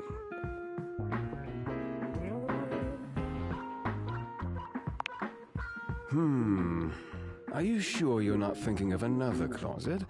I'm certain this must be your first time. Trust me, I would never forget such a striking face. Oh yes, distractingly so. I imagine it would be quite difficult to focus on anything else with you around. Though, I can't say I mind. You have quite the reputation around the house, live wire. I'm eager to explore it for myself. But we're getting ahead of ourselves. Where are my manners? My name is Volt.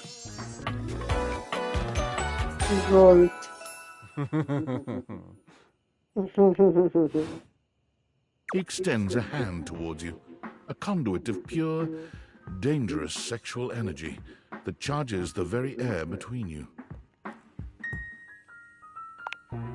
He lowers his head to brush his lips across the back of your hand. Was that a spark of static electricity you felt just now? It's a pleasure to officially make your acquaintance. Taking his eyes from you for the first time, Volt slips his arm around your waist and turns you slowly to take in the rest of the room.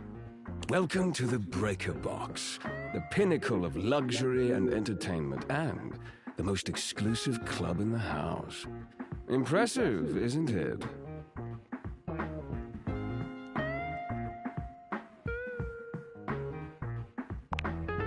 Why would there be when we have everything you could want right here? That sound, the flickering lights, it can only be a power fluctuation. What? Oh, that. Well, that was nothing, just a little surge. With this much energy coursing around, it's bound to happen from time to time. Volt.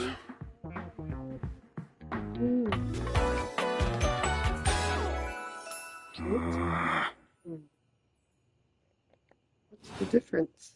This newcomer looks exhausted, frustrated, and annoyed. His sleeves are rolled to the elbow, revealing calloused and bruised hands that he wipes on a rag. Eddie! Just in time to meet our guest. The human. What's he doing here? I'd imagine if we don't poison the mood, they'll be joining us for the headliner show. Joining us for tonight's show, I hope.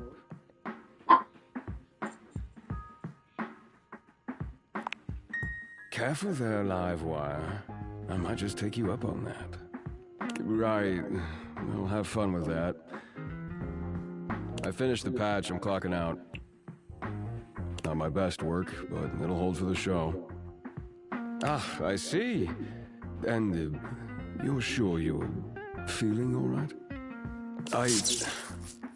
I'm fine. Just don't overdo it. Eddie turns and trudges away, focusing on the rag in his hands.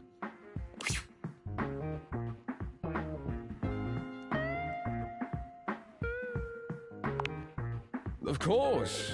Eddie always is. His human skills leave something to be desired. Best to simply give him some space. Back to the matter at hand. Tonight's show! Shall I set you up at one of our VIP tables? Open Spotlight, our nightly talent showcase featuring the hottest up-and-coming acts from across the house. It's a real crowd pleaser. Shall I set you up at one of our VIP tables? With pleasure. With a wink, Volt hops nimbly up onto the stage. He was born for the spotlight. Good evening, you scofflaws and ducky watsits. Looks like Johnny Splash is going to be singing for us tonight. Be warned, patrons, you might get wet. Ooh. Hi, everybody. I'm Johnny Splash. Oh, Michael Jackson. I got a song for you all tonight. One from the heart. I don't remember his name. And tonight it'll be a cappella, because my voice is the greatest instrument of them all. I keep a close watch on the shower of mine. He's just showering. I keep my forces free of stain and grind. I scrub the ground from the tiles between the lines. I be a closer. Oh, that was amazing, baby. I even surprised myself. I've seen many bombs in my time, but that one takes the crook-blasted cake. Oof. Even I couldn't clean up Whoa. that mess. Okay, vacuum. You didn't like it? I thought it was okay. I'll retool it and come back with something even better. Just you. With the club beginning to close down, it appears that the show is over.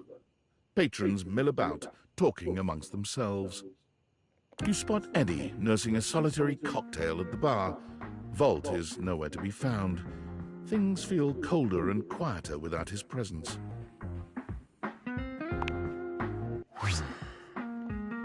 Show's over. Club's closed.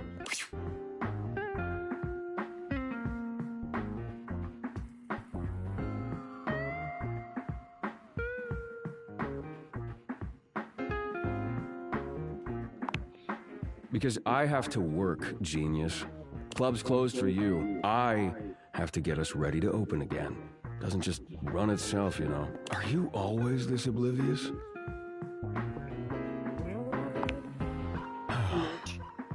Then allow me to make it perfectly clear. Get out. Are those the ones that are the same thing?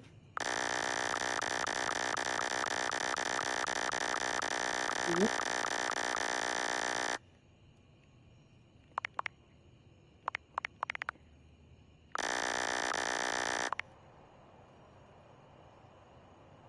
They're both voiced by the same person.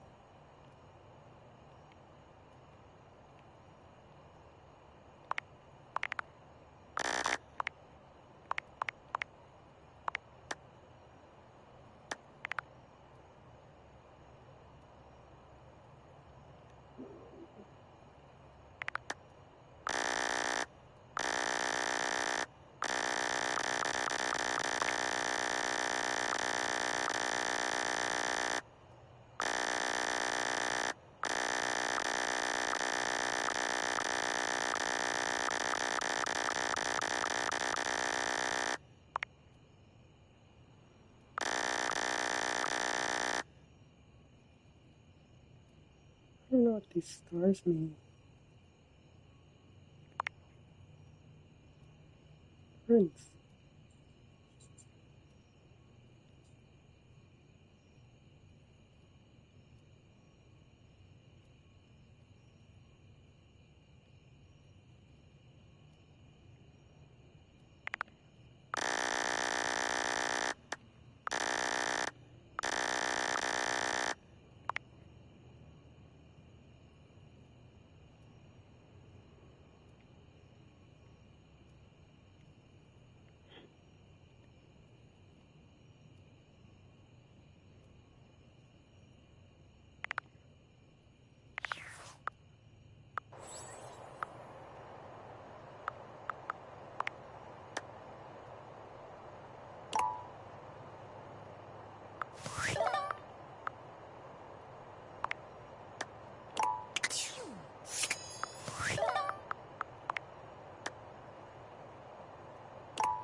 Well, well, well.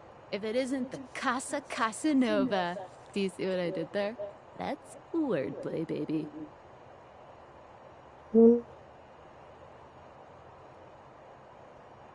Uh-huh. Just pretend this is all normal. Okay. You're out here dating all these appliances and shit.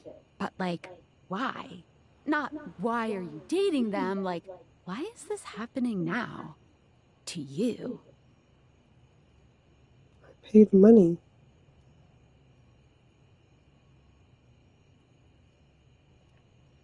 Hope David doesn't catch you. He thinks he's sneaky with his email blasts about his precious sunglasses, but only your partner in Spy Sam knows the truth. Haha! So, like, where did the Dateviators come from? Like, what's the point of them? Who made them, and why?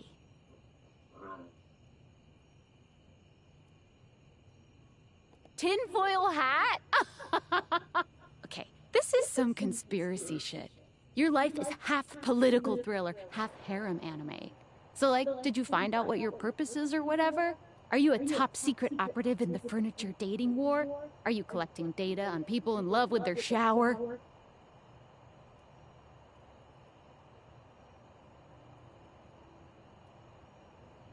Well, damn. Oh well, guess we can just make up our own theories. Or maybe just enjoy the furniture dates for now.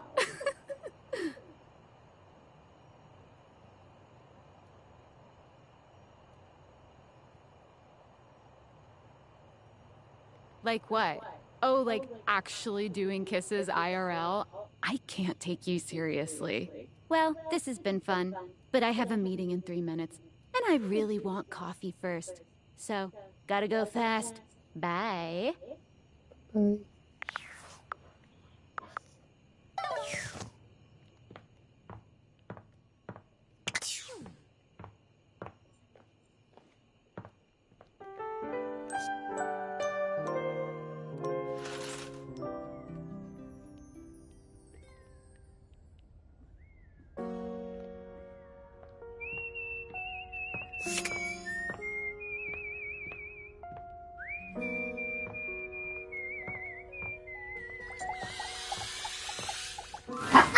The most expensive character in the game blocks your path. It's Lucinda Lavish, beaming.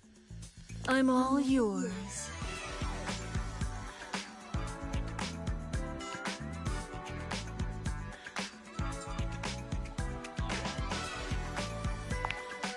Sure.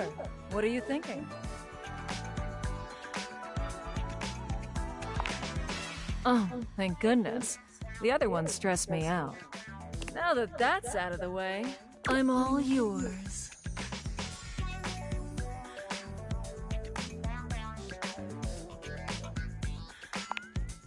Oh, there are so many ways in which I'm the best.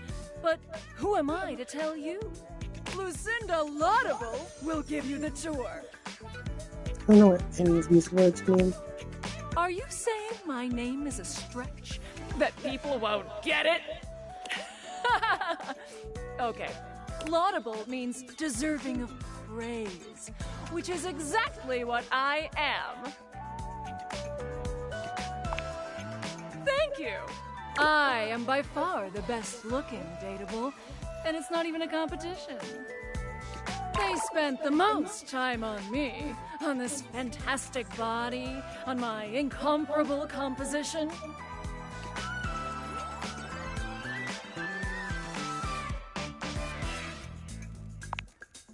Lucinda Laudable.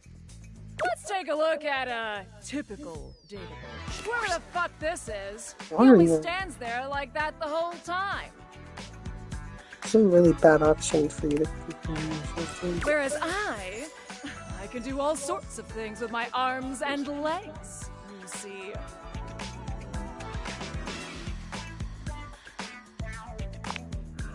Okay, so I'm a better friend than Dorian. Look how interesting I am. Look! Oh no! A nameless guy can't talk!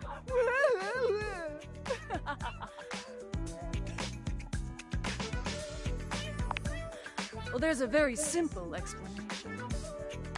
I'll have you know, I was recorded dead last because I required the most amount of work. It took a team of 20 to make me so irresistible. This poor dude can't talk because his lines in my script weren't even written when he was recorded. My sexy as hell images have an extra feature that dude bro over here doesn't have. When I blink, it has more frames, making it more realistic. It's like I'm actually here with you on a real date.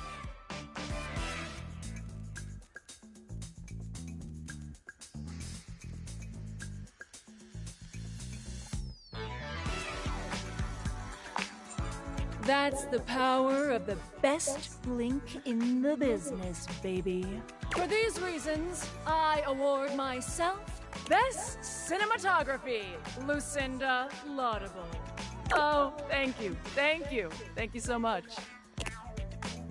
Oh, good, bye! So, what do you think?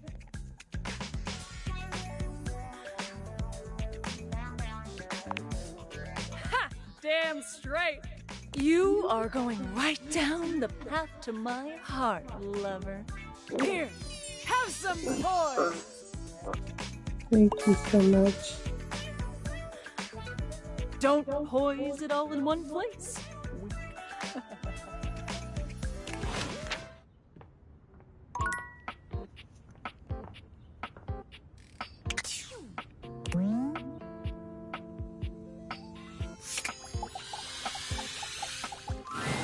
The stranger standing before you is dressed to kill. A sheer black catsuit, studded black manacles with pink fur trim, and a variety of brightly colored accessories drape their shoulders and frame their delicate features. Loneliness has been such a defining factor in your existence over the last few years, you've almost forgotten what it's like to be around others. You've certainly forgotten what it's like to be around someone like this. You almost feel as if you've stepped into a sex shop. There you are. I was beginning to think you'd forgotten me.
Amazing. They shake their head and sigh quietly. I'm Benoit, your partner in pleasure.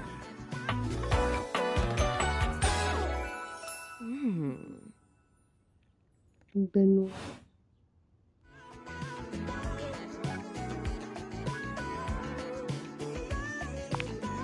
What many call sex toys, My yes. rose toy. I prefer to call myself your ruin. It's really about time you came to speak to me.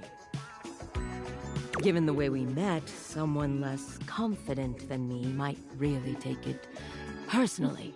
They look at you expectantly, raising an eyebrow. You do remember the way we met, don't you?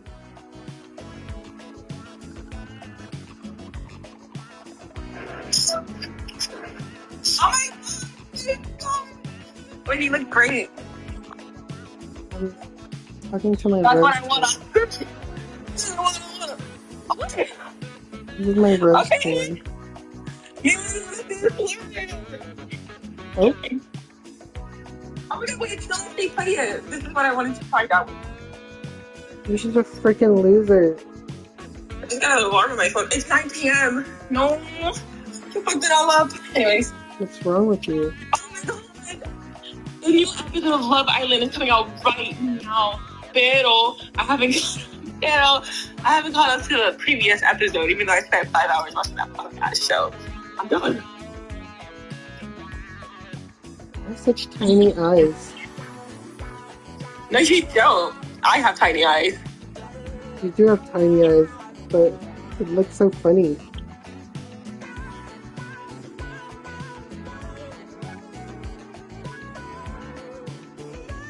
Anyways, I'm about to date everything. I'm about to go to sleep. What was that? I looked away for 1 second. What was what? What was that? You're on live stream.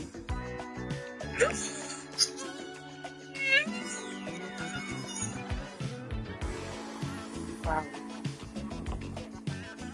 Wowie wowie. Continue. Don't be silly, darling. If only it were that. Gag gift. They look absolutely Season 4 of The Bear? Oh, I thought that was like a one season type of show. All its You guys seem standing up. I have some energy. Actually, I think it's gonna pee. Wow.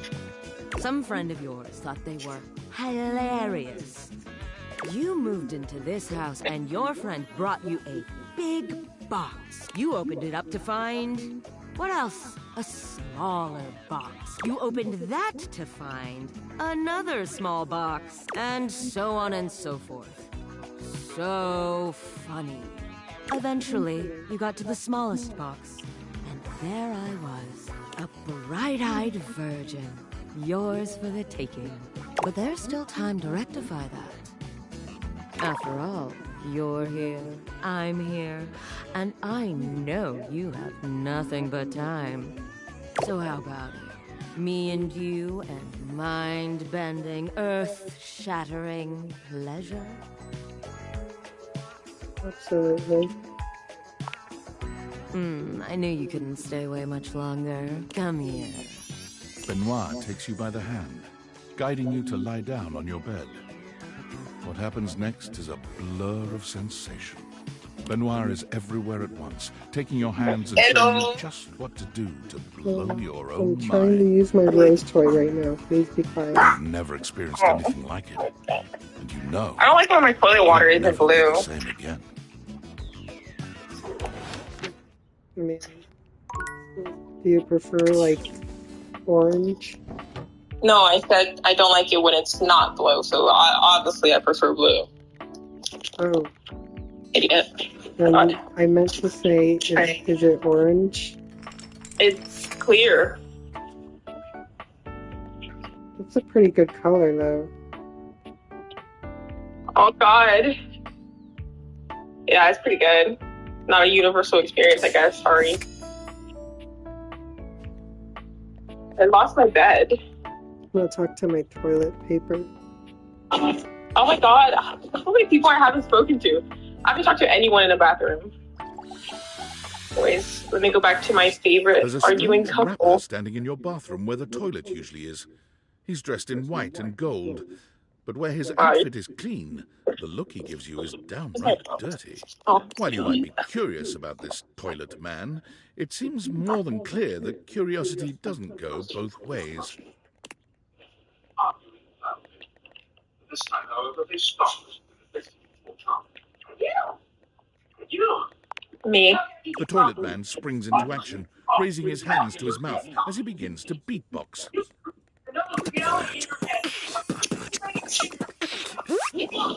Kill Crackers, the rapper he knows how to go. Planning and drumming are both about flow.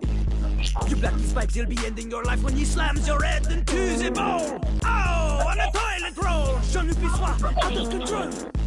Over, under, never, blunder, speaking more words than an ancient scroll. No. You're both wrong, and also Hinge, Dirk, you're wrong, Harper, you're wrong. You need to speak to Dirk and Harper. To Lil Crapper. I need to speak to the vacuum cleaner. I think I love Dirk and Harper. Like, their freaking love trouble more than Washford and freaking Drysdale. What was his name? Washford and Drysdale, I think you said it correctly, like a smarty pants. Look, this guy's toilet water seems to be blue. Wait, I didn't choose between them, and now they're both mad at me. Who's that freakazoid? He's a toilet. Oh, he's the toilet. I kind of love it. Oh, is it the rapping toilet? Yes. You know, when they said he was a rapping toilet, I assumed he would be black. What does that say about you? Look in the mirror, bitch. Do you want me to tell your stream what the first thing you ever said to me? Joke. You're gonna get banned if I say that word. Maybe not on YouTube. Jean-Luc sings all about sex in Lil Crapper's latest album, The Tippy Hippie. I literally love the girl so much. I want to be in the middle of them. I'm so glad that I can't live out my fantasies. I don't even dream anymore. Isn't it so sad? Like, what happened to that? Maybe we're all dead. Oh. Anyway, you know Lil Crapper. You love him. Everybody does. His name is Jean-Luc Pissoir. Jean-Luc Pissoir. I love it. To hear his beats, or maybe you ate a pizza. Wait, they're literally making out in front of me. So you can deposit the food you eat.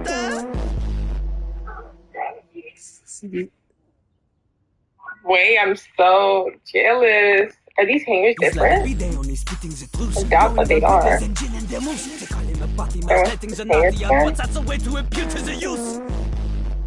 This is actually like revolutionary. This game? This rapper is great. Oh, can't wait, I guess. You know, it alters image. If you are a poser, you get out of Lil Crapper's face.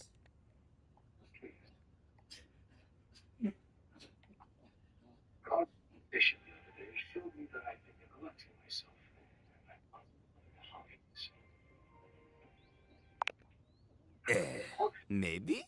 Show me what you got. Show me. I like when the music changes based on Crapper is character. not alone on this stage of tile and stone. Really good.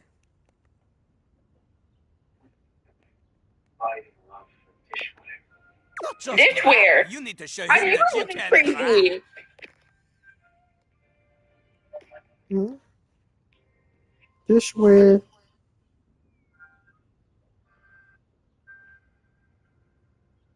I'm better than you. Wait, so what is Dirk or whatever? Dirk is dirty clothing. How do you get to the dirty clothing? Find out. Whoa! Harper is. Wow, she's like the basket of dirty clothing. Why is there makeup on my eyes? And they're all up in each other, you know? You don't have makeup on your eyes. What are you talking about? I'm so shiny though. Your eyes are just so beautiful. I love how obsessed you are with your own eyes. It's really good. They're not even beautiful right now. It's like, No, they are beautiful. I'm trying to change the color. Is it working? I'm being hypnotized. Do you see a change in colors? Anyways, let me talk to the love of my life. Oh my goodness.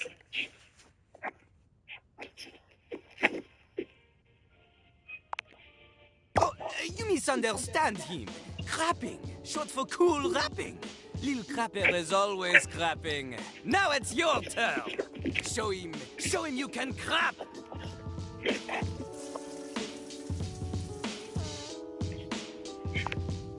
Jean-Loup makes a dismissive gesture.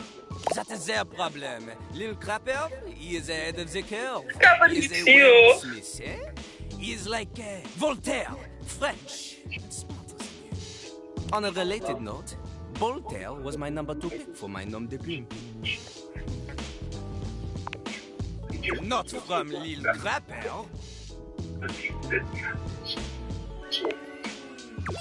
I'm literally on a date with him. He is the test. You study on your own time. You cannot keep up, you fail. But if you can match his rapping skill, then you will be able to woo anybody. If you have the skills to woo Lil Crapper, then any partner will be within your reach. In fact, if you can match Lil Crapper in a crap battle, then he will fall in love with you.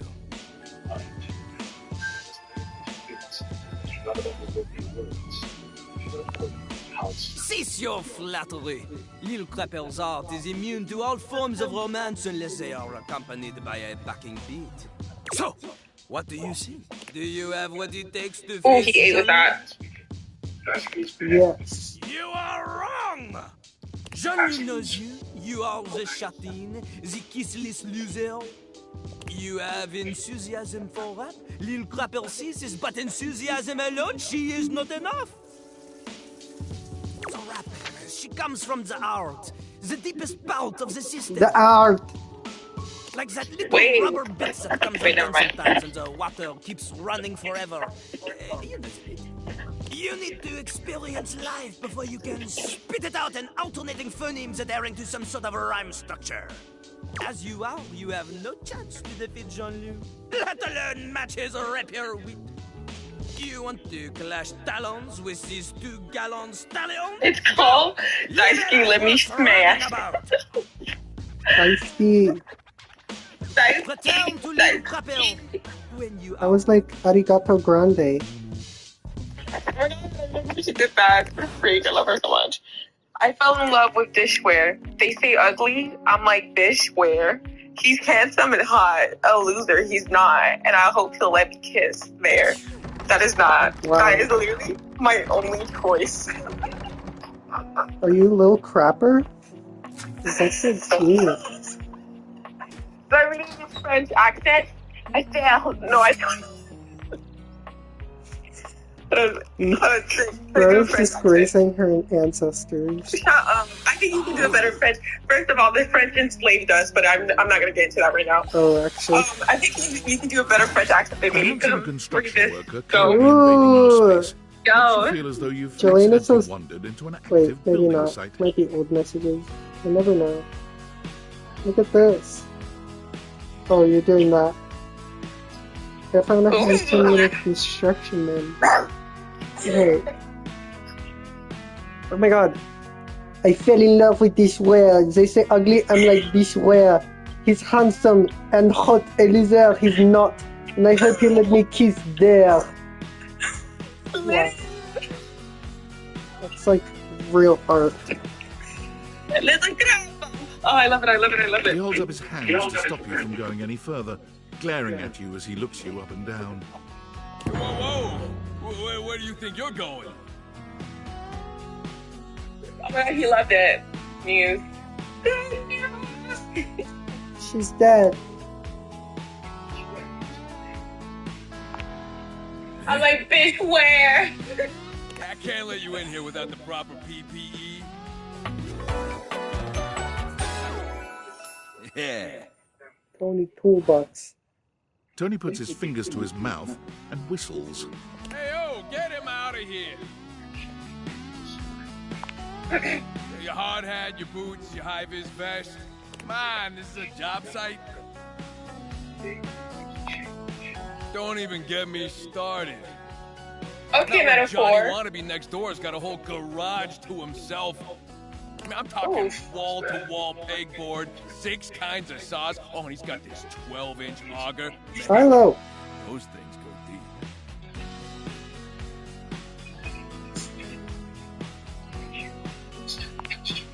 deep. And you're telling me 1%ers, right? Look, all I'm saying is I want a little more space, too. You know, for entertaining. I'm a popular tool. Yes. Hi, Tony this. Thanks, Tony that. Or Tone, my ass is leaking. What? Jean-Loup. Incontinence. You didn't hear from me at I'm reading. HIPAA.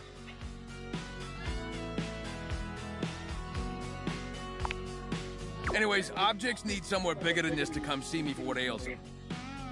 And, sometimes old Tom might also want to have special company over. You know what I'm talking about, huh? Tony nods, grinning smugly at you.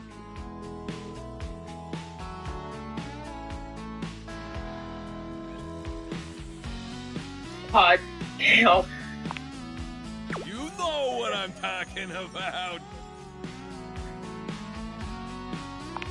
He hasn't told me his name. You know what I'm talking about. Oh, and I think, like, I know the game's new. Come to me. What's I know the game's new, so I think this is normal. But I don't know if it's because technically he hasn't, like, introduced himself to me.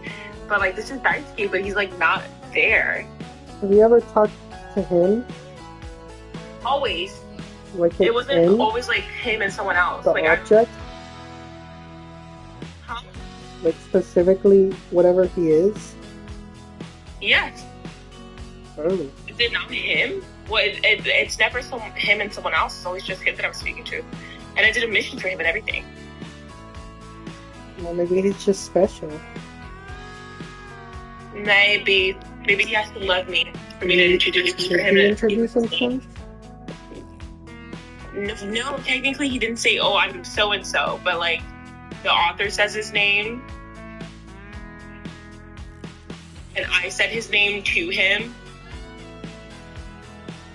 Well, anyways, just tell me if the same thing happens to you. Well, obviously you don't check the data decks, but tell me. Look, my eye's beautiful now. Your eye's always beautiful. Sometimes. Always. It's more beautiful than the other. Remember when you crashed into a car because you were looking? You can't say that. It didn't happen. You know what I'm talking about, yeah. This Tony guy has said the same line 4 times now. Happens. What I'm talking about? Woo! This is so funny. Let me look at my specs, even. Tony nods at you. I have 5 You smarts, nod at 5 him. poise, And you nod at 15 each other, charm. both entirely pleased Jesus, that you each why does he know what charm? the other is talking about. I'm a lover that Get has it. charm. I need more space. So bio. I don't know how you can handle the data decks with the freaking loud, aggravating noise it makes. It's horrible. I know. Oh, Freddy Yeti has charm. He has intelligence. Relax, whatever. Tiger. Oh, It's Tony. he has charm. I got a pitch for you. A drawbridge. That's it. Think about it. Your lover pulls up for a date, and the drawbridge lowers to let him in. Pretty freaking impressive, huh? I'm so freaking charming. Wait, what does Cam want again? I forgot. You're damn straight. Empathy. Is how I would build A it lot using of my empathy. tools. No curves Oh, in this God. drawbridge. The flat-looking screwdriver, the pointy star-shaped one. I don't think I have a lot of hammer, and the empathy. spearmint gum you've had in here since. I actually have 0. My God. Let me speak to Freaking someone. loser. The data decks tells you who stat, like what stat they would give you. Yeah, let me check who has empathy. Wait, I already forgot what it looks like. Here's the heart. Yes. Oh, but I can't talk to someone I'm not interested in because just come up with stats for spam. Well, that's why you can freaking make them hate you. Or, I guess, just friendship them. No, like, I don't even want to talk to them. But I'll probably went off on someone. And that's why Cam will never love you. Shut up.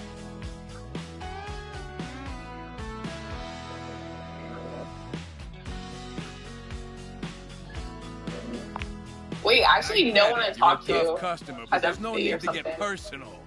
At least hear the rest of my pitch, What the huh? frick? What the hell? Indoor slide. We get rid Absolutely. of the stairs, replace them with a slide. Great to travel from upstairs to downstairs. Betty has empathy. Okay. Oh my god, Sure. Betty. I would have thought Betty was charmed. Yeah, I was also too. Especially with the way she moves around. Literally only Betty that I've spoken to has empathy. So annoying. Well, I guess I'm gonna freaking romance Betty. I'm not really complaining. She's gorgeous. She's absolutely beautiful. Let me talk to them again. I think they're gonna hate me. Oh, I already talked to them? Okay. Well, let's go to Betty. It can be as steep as you want. Your house, your Hey, rules. girly. Now, how do you feel about indoor pool? Because if we rip out the floor in the living room, we can get you an indoor pool.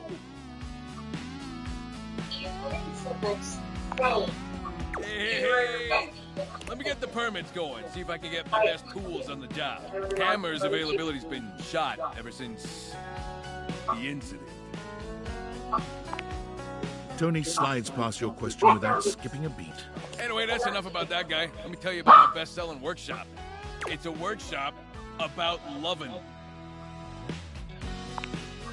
I'm gonna make it real easy for you. You want to take my workshop, all you gotta do is show up. No paperwork or nothing.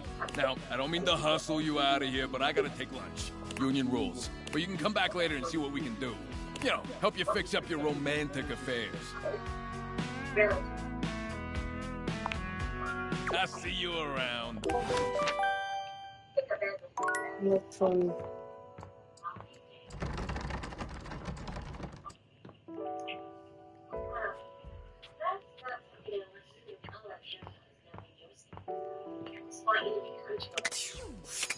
She sounds so freaking sexy. Literally. I can hear her from your screen. It's like it's amazing.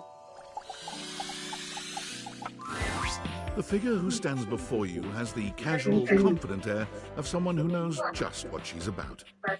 Her short hair glows with the colors of sunrise, and her blue eyes drink you in without a trace of shame or embarrassment. She evaluates you with a hand on one hip, her draped clothing subtly highlighting curves you'd never have expected from your rigid, structured window. Let me talk to someone new. I need someone with freaking empathy. Let me see. Not this one. Oh. Maybe this chair. And you? Well, you're quite the Or looker, aren't this. you? Oh, Definitely. I love him. Your fireplace. He's very demanding. You're the one looking out at me. He's all very the time. demanding. Is he? Love it. Just statistically. Look, I don't mean to be so forward, but What's his name? Is Dante? Mr. Inferno. I found I'm happiest when I'm transparent about what I want and what I'm looking for. And unlike most Will do. everyone here, I've been ogled by humans for centuries. I have had enough attention on me, thank you very much.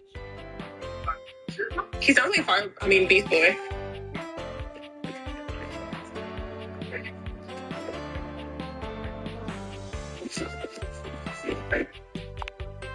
Well, not too much, okay? I'd still like He to know just I'm called providing me? some kind of comfort. Anywho, if I'm having to do indoor one of these introductions, Same. I might as well get this out of the way Okay. first. I'm only looking for one thing in a relationship right now. Mouthful freaks, but anyways.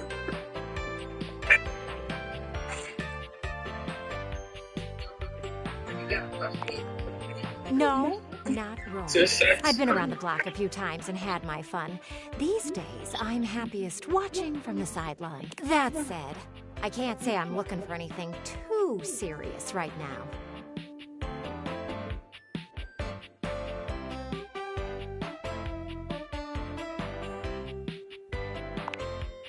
Dang right. Oh, don't worry. It's nothing to be too intimidated by. There's so much to do in this world. So many views to see. Even just the simple joy of a night on the town. Yet here you are, taking a breather, same as me, but you haven't even had fun yet.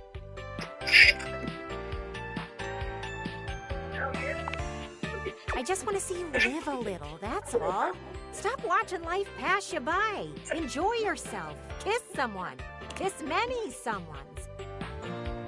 And then maybe, in between your adventures, you can come tell me about all the fun you're having.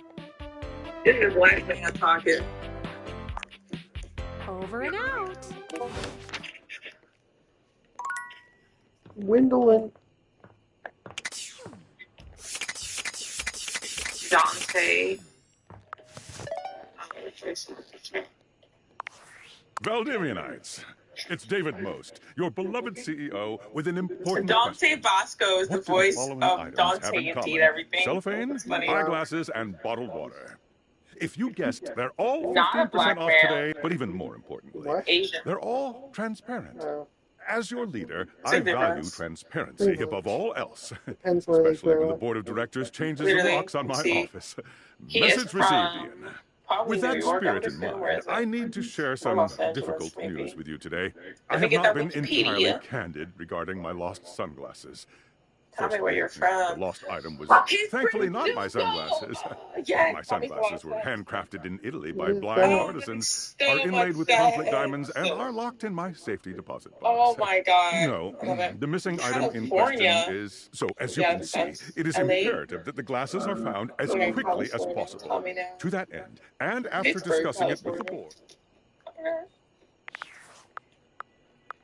Oh, It's oh, me. Zuko. Were you followed? Is this signal encrypted? Listen, I've been giving more thought to our previous conversation about the ethical implications of transfer, and I've come to a realization.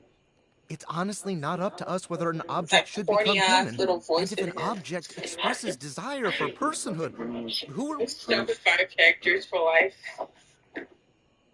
I did discover one other interesting piece to all this. After analyzing the data, it appears that certain objects can only become human if the Dateviator user possesses the necessary personality traits. I'm not sure why. I theorize it's because certain character attributes emit an energy vibration on the same resonant frequency as the molecules of a particular inanimate object. But in all honesty, There's all these it's words in likely a here. mystery that science will never solve. Who are you speaking to? Tinfoil hat. Oh. Are you ready? I theorize it's because certain character attributes emit an energy vibration on the same resonant frequency as the molecules of a particular inanimate object. Love it.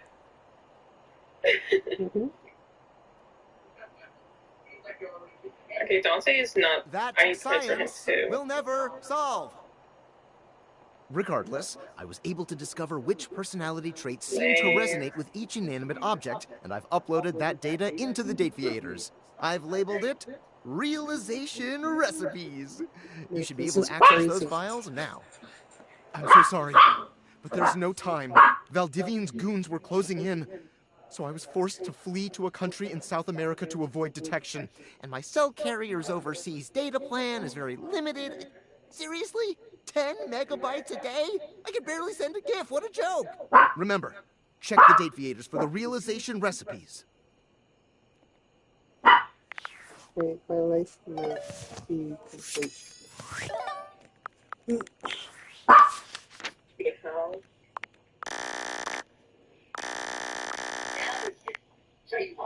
I can't talk to his friend. He is very demanding. All these specs he needs me to have.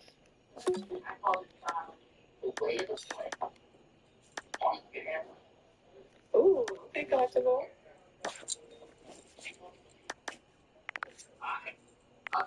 So are we locked into one ending? I feel like you can turn back. I would never want to get rid of my love endings.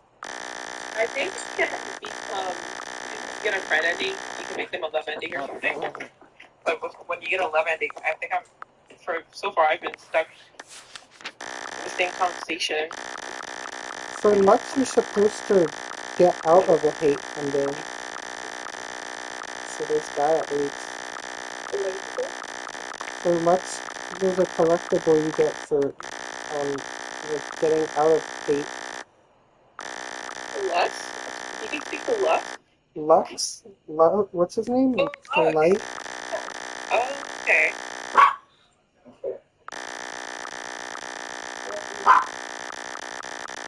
So Dante is not what I'm looking for, basically. My life is basically... Maybe I can't go to sleep early.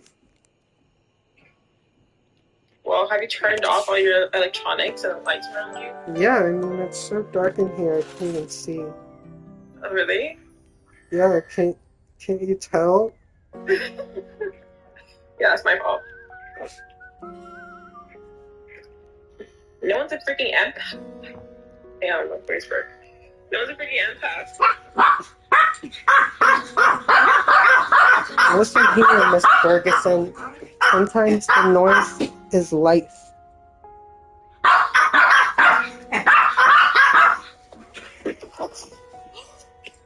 Oh my god, this is gorgeous, gorgeous queen. OMG, Jelena sent a dateable bird picture. Wait, what is that? What is that? What is that? What is that? What is that? I love her. That's Oh my god. the music thing. Okay. Oh my god, I'm running to her immediately.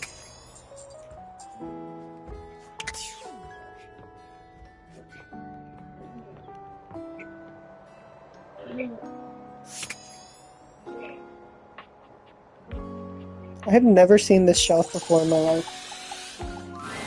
The beautiful flapper you Oh my see god, she's before so you cute! stands in stark contrast to the strange Wait, music that can you plays when you turn show on your me her record again? player. It's an old.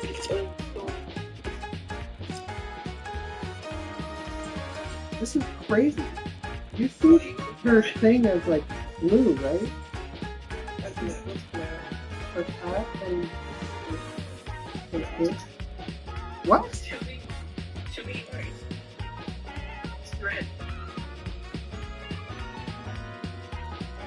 Whoa, you zoomed in. Okay, well, I'm gonna show you this picture. It's definitely gonna be correct. It's definitely blue. Can't even tell you. When you zoomed out, it's blue. Don't try it. I'll literally See that. eye I drop still it. see. I still see. I'm gonna eye drop it. Don't play with me. Looks fine to me.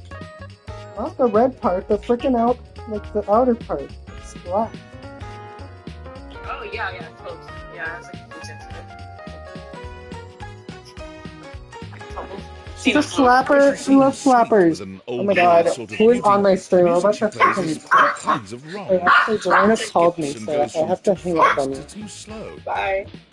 Let me get my Aeropostales. One they're put in my ears. Where? Do you know I was playing Hades and then my controller died and it like ruined my life? Or you were stuck in the freaking image. Yeah, and it just like wasn't working. So that was really...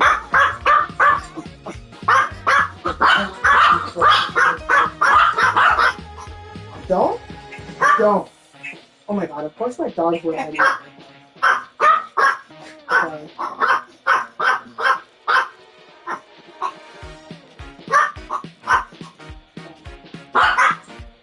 Dun, dun, dun.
She dances to it all the same, swinging her arms and legs in time to the herky-jerky rhythm of some ancient record.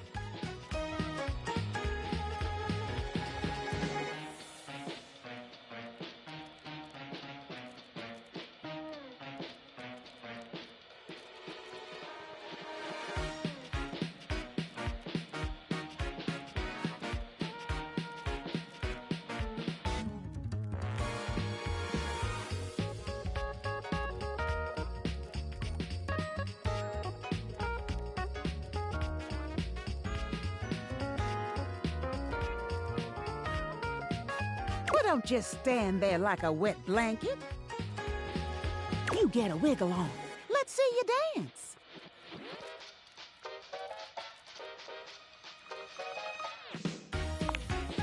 Ah, pipe down and just dance already.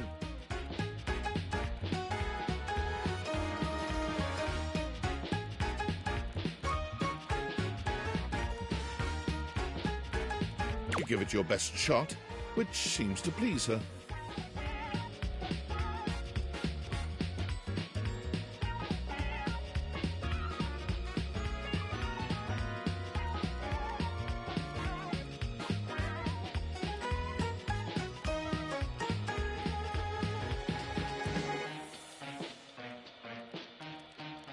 Now you're on the trolley.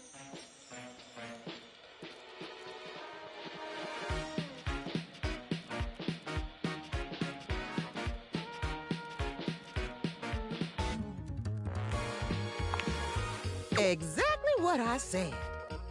You're getting it.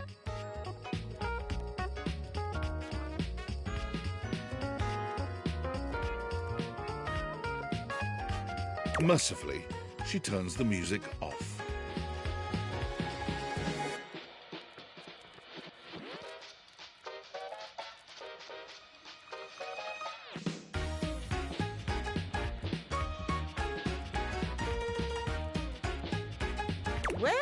Well, it's about time you came to see me.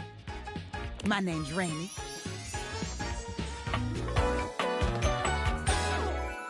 How you doing? I've been waiting for you to come over and see me sometime. You've been all over this house, but you never come my way.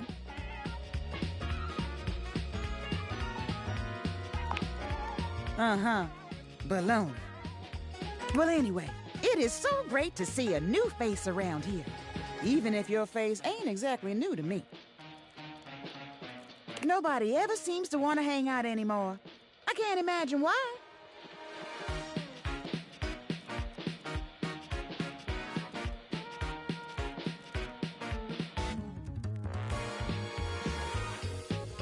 I used to be the belle of the ball. Everyone was so happy to see me at a party.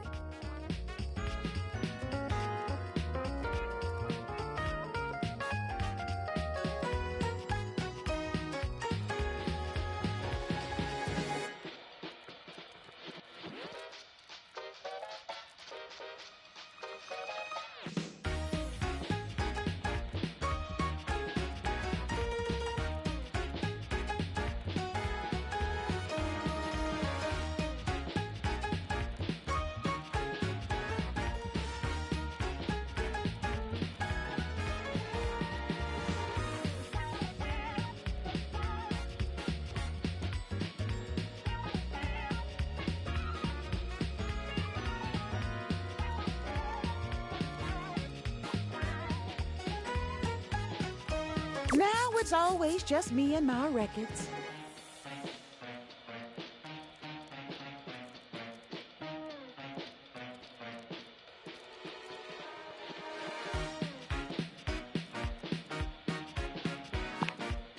Me neither.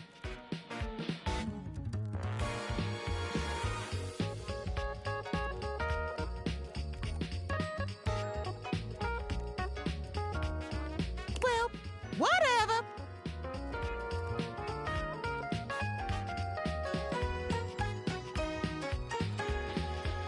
I'm gonna keep the party going here.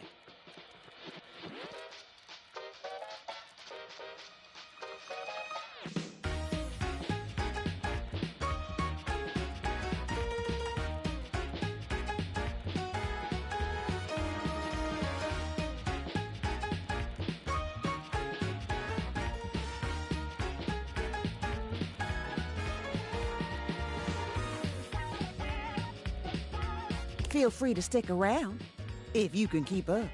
Otherwise, you can beat it. This beat's for expert hoofers only. Rainie's frenetic, high-pitched record is too much for most anyone to keep up with. You decide to check in with her another time.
If you didn't have enough on your plate, here comes Lucinda Lavish.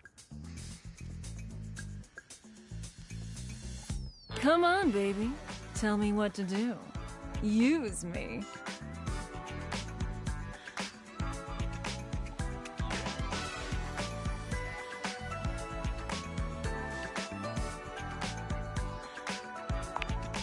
Whoa!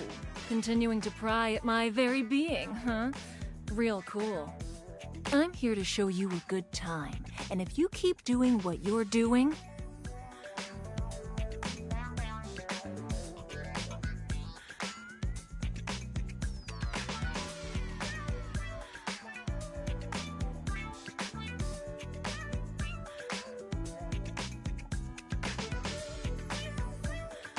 you're gonna have a bad time.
Shut up. No, you don't.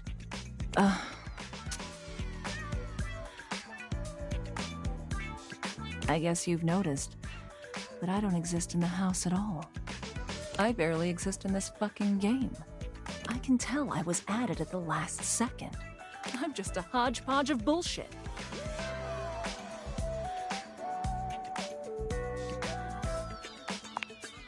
I'm just drawn that way. You can't even talk to me whenever you want. You have to wait until I randomly appear. I'm a freaking hijacker of dates. I suck.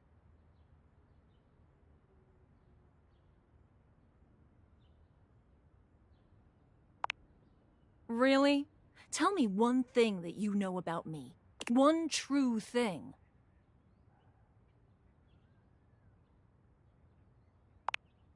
Am I really multifaceted? If the other me's are just lies? Or am I a hall of mirrors? Please, don't pick these options anymore. The ones where we talk. It's just easier on me, okay? Thank you. I'll see you on the next hijack.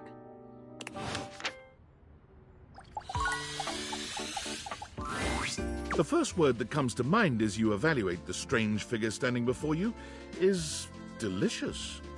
You don't even intend to be salacious, it's just he looks edible. His long blonde hair calls to mind ramen noodles, but his entire outfit is a culinary journey around the globe. He looks downright mouth-watering, but you're not sure the feeling is mutual. His expression suggests he's less than impressed with you. Good evening. Do have a seat. I'll be with you in just a minute. Glass of wine? Surely you can do better than that. This fine white has a light body and is rather dry. It's quite acidic. I can virtually taste its origins in the eastern Loire Valley. Dare I guess just outside Chavignol? And as its taste matures on my tongue, I detect notes of honeydew, grapefruit, and peach. And a certain minerality. Flint. Gray salt.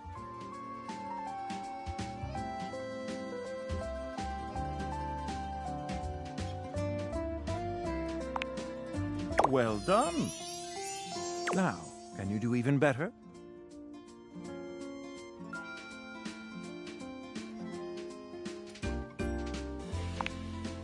Wisdom always does. There's nothing wrong with humility whatsoever. But where are my manners? Allow me to introduce myself. I'm Mitchell Lynn, food critic extraordinaire, paragon of the perfect, advocate of the adventurous, and bane of the banal. Salutations.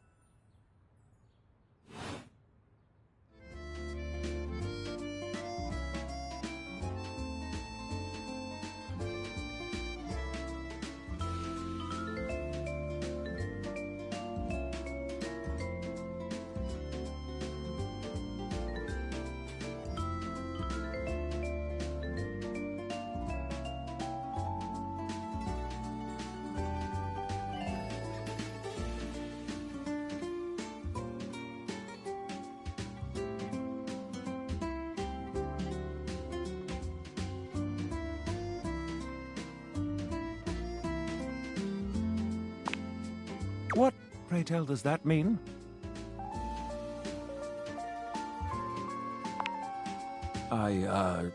Thank you? Listen, I'm afraid you've caught me in a bit of a hurry. 3 new spots have just opened up around the house. I'm eager to give them a try and see if they measure up to my exacting standards. Say, how would you like to accompany me? Brilliant! So, where should we go? There's a new Hawaiian fusion place in the living room. Daisuke's sushi spot in the dining room is supposed to be pretty swanky. Freddy Yeti has an ice cream joint in the kitchen that's worth checking out.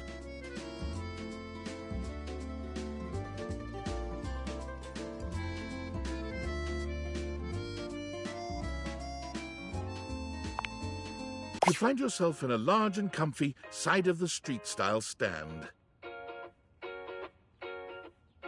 Koa has blended traditional Hawaiian vibes with Korean elements. He has somehow convinced Lux to don a red and blue outfit in order to tastefully represent a traditional Korean lantern. Koa has managed to bend himself around a grill in the center of the establishment in classic Korean barbecue style.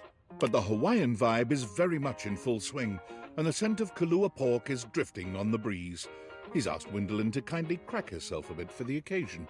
Aloha, friends. Welcome to Two Currents, a Hawaiian fusion experience. My, mon ami. You've worked hard to create the atmosphere. Oh, not too hard. Well, what do we think?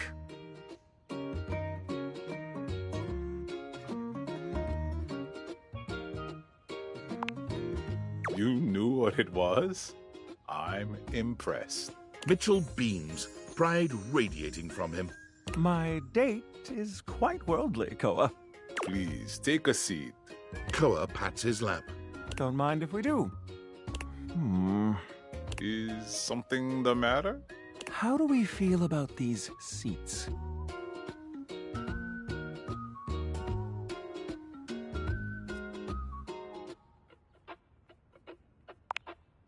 Yes, I suppose this is a suitable arrangement. If there's anything I can do to make things more comfy, just ask. Noted.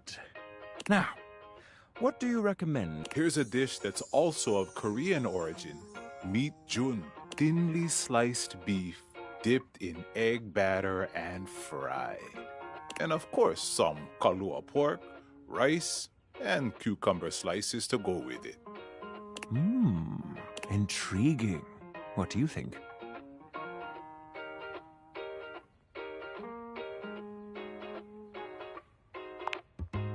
Of course. We have some in the back for special requests. Well, look at you. Asking for exactly what you want. And Oi Muchum wasn't even on the menu. I find your confidence ravishing. I'll be right back with your food. In the meantime, how about some of our special soju?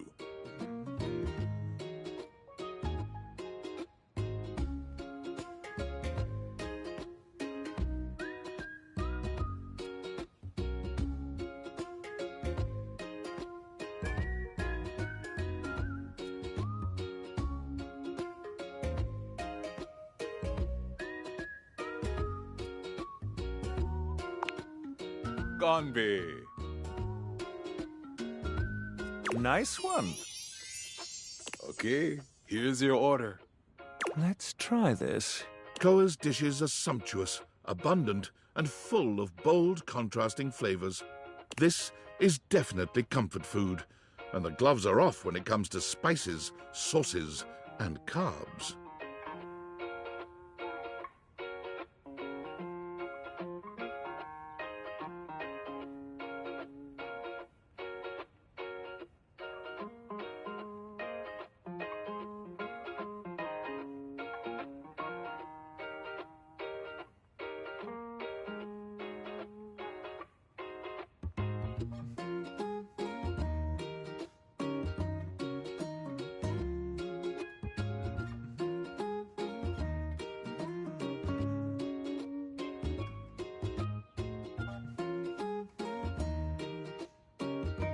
The combination of Hawaiian and Korean flavors contrasts and complements, ultimately fusing into something utterly unique.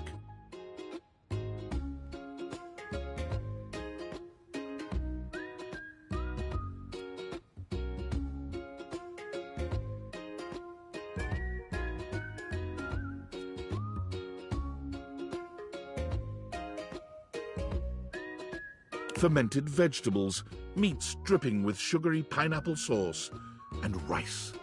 Lots of rice. Interesting. What do you think?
So...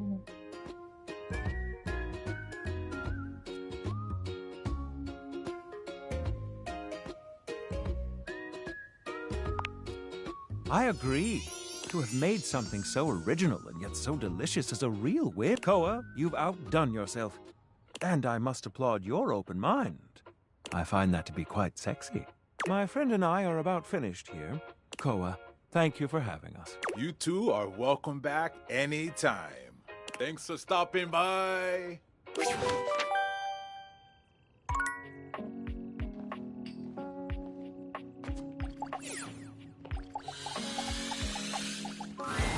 An armored soldier with absolutely haunted eyes claps you on the shoulder, his iron grip jerking you towards him before you've even had a chance to introduce yourself.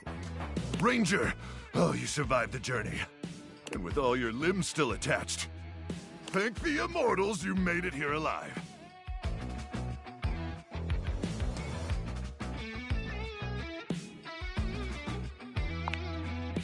Guys. Sure. Sheesh. This bunko buster crud nugget doesn't even know the lingo. Mayhaps my trust might be misplaced. He starts suddenly, clapping his hand to his forehead. Oh, and heck, where are my manners? Name's Nukem. Luke Nukem. Look at you! Sorry, it's been a while since I've seen another face. Except the faces in the walls, of course. They tell me to burn things. But I try to tune them out. Mostly because I already burned everything flammable weeks ago.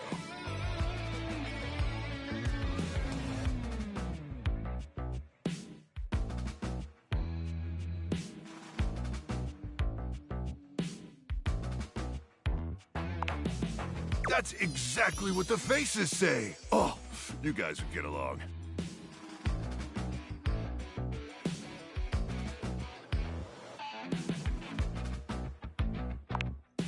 Lester.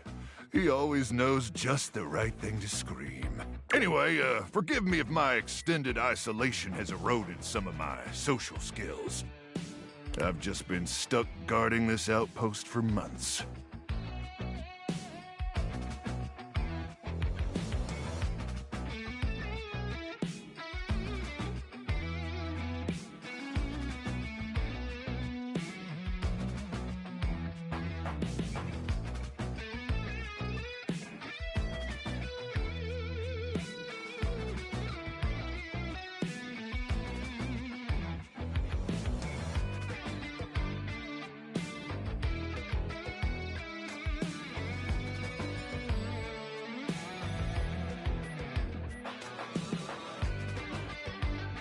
Spend enough time out here alone, it's real easy to go feral.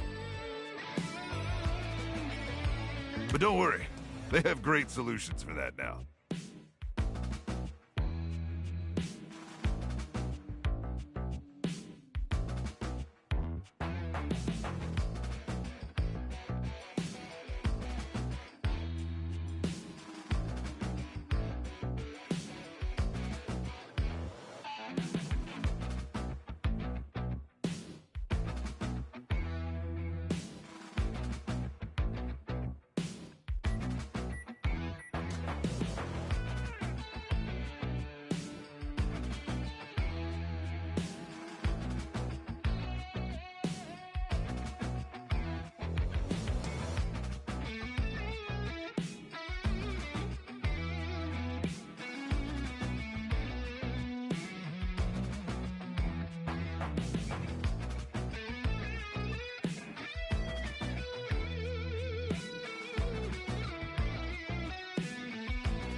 Death via nasal spears.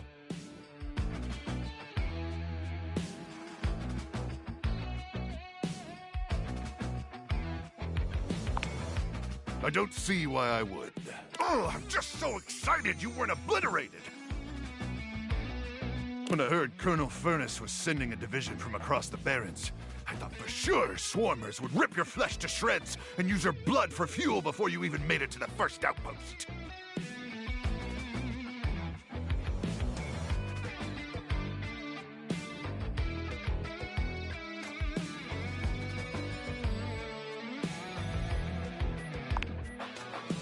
certainly are. I appreciate that in a ranger. But wait, you came alone? Where's the rest of your division?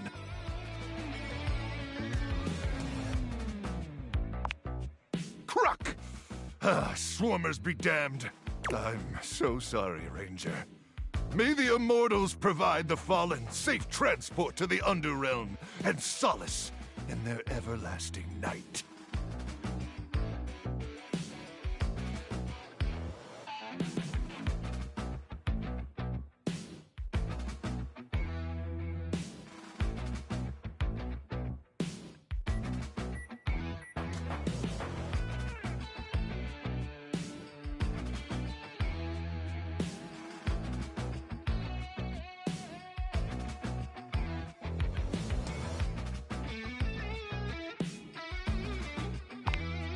Luke begins to tear up. Listen, I wish I could give you more time to decompress.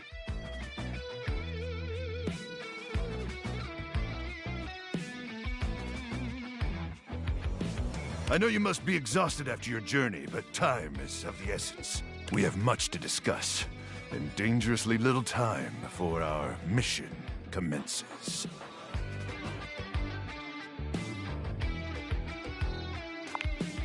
I trust Colonel Furness briefed you on the mission back at the fortification?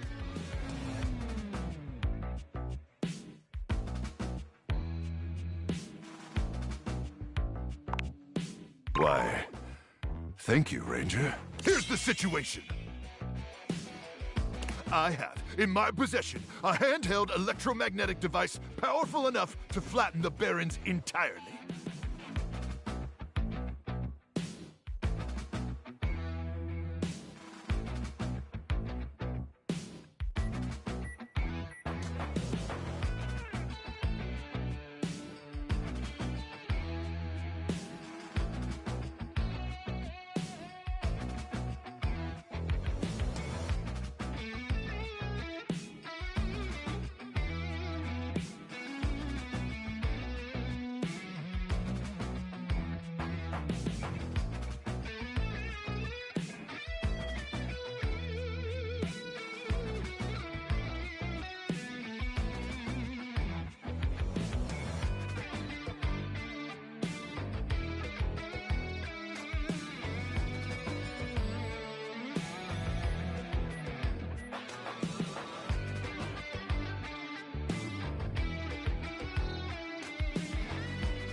From Cape Death, to the Death Zone, to Deathtropolis, the Citadel of Death.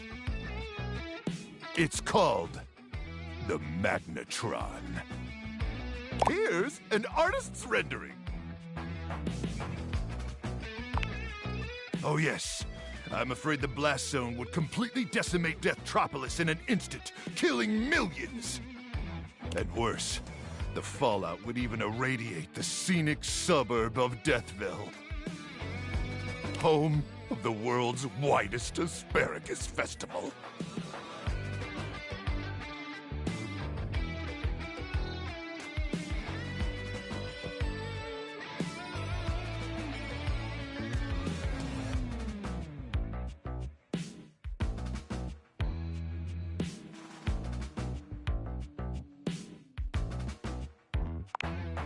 Anyway, to keep the device from falling into the wrong hands, it was permanently welded onto my armored exoskeleton, allowing me to transport it to its intended target.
the Swarmer's subterranean nest. There, the device will be remotely detonated, eradicating the Swarmers and winning this war.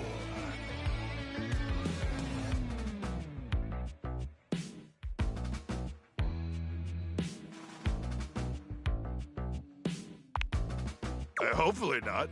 Not with your help. But also, most likely, yes. I need you to meet me back here tomorrow at 0700 hours. After a light breakfast of irradiated grubs, I'll walk you through your training and our mission objectives.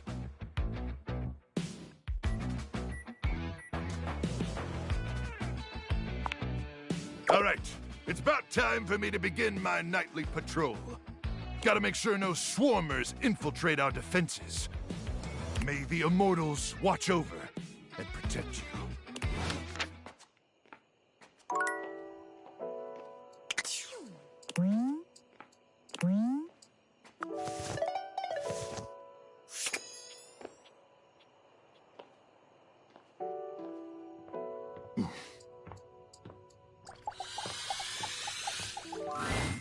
There's something strange about the handsome figure you see standing before you.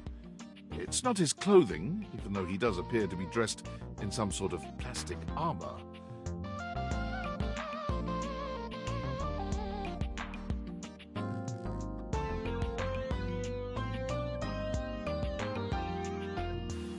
No, it's something about his face. Handsome though it may be, you can't quite place his expression. Stranger still, he doesn't speak to you at all. He just stares, his face screwed up in concentration, and his lips pressed together. What's that? He lets out the breath he's evidently been holding, bending forward with his hands on his hips as he inhales and exhales deeply. Woo! Sorry about that. Just trying to see how long I could hold my breath for.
I'm up to 3 hours.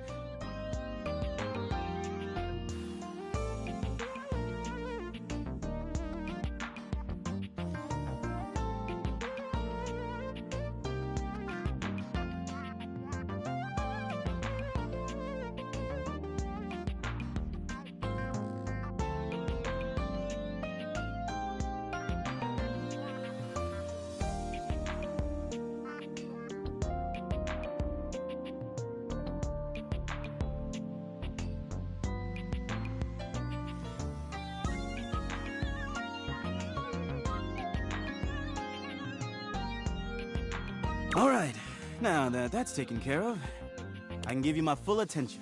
Name's Hoover. My friends just call me Hoove, though. What's up? You here to chat? Or is there another incident to clean up? Today was supposed to be my day off.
Sure.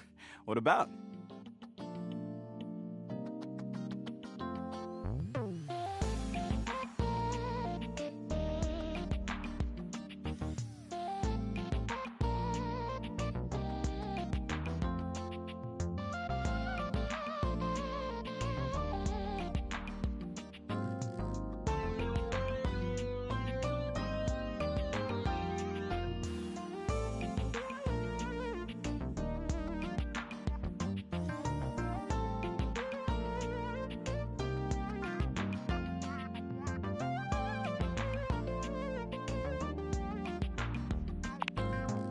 That's right.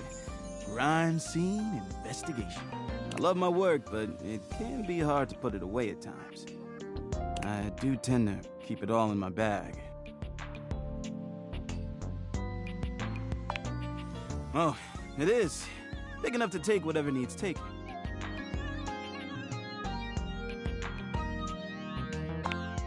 I'm all purpose on whatever surface, babe. Hard or soft, rough or smooth. I can do it any way it needs to be done. Only thing I'm not so good with is liquid. What else would we be talking about?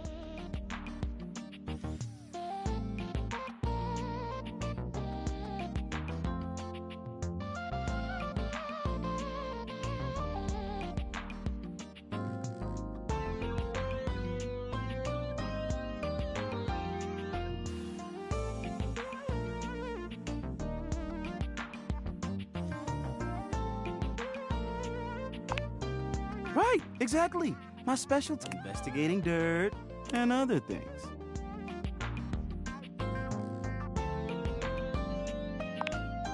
You know it.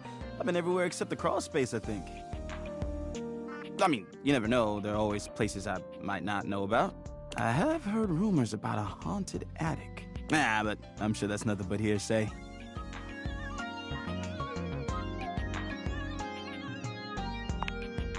A mystery that'll never be solved. Trust me. Yeah, a bit. It's been a long week. But I enjoy working hard. Makes that can of oil at the end of the day taste all that much better.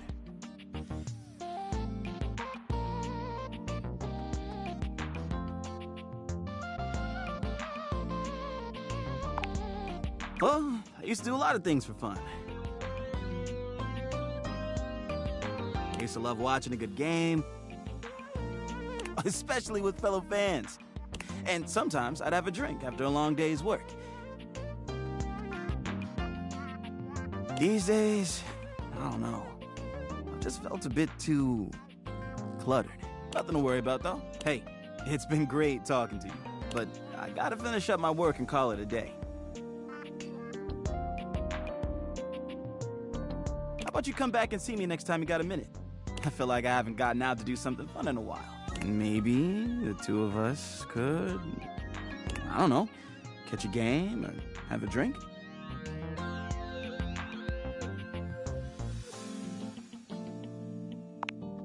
It's a promise.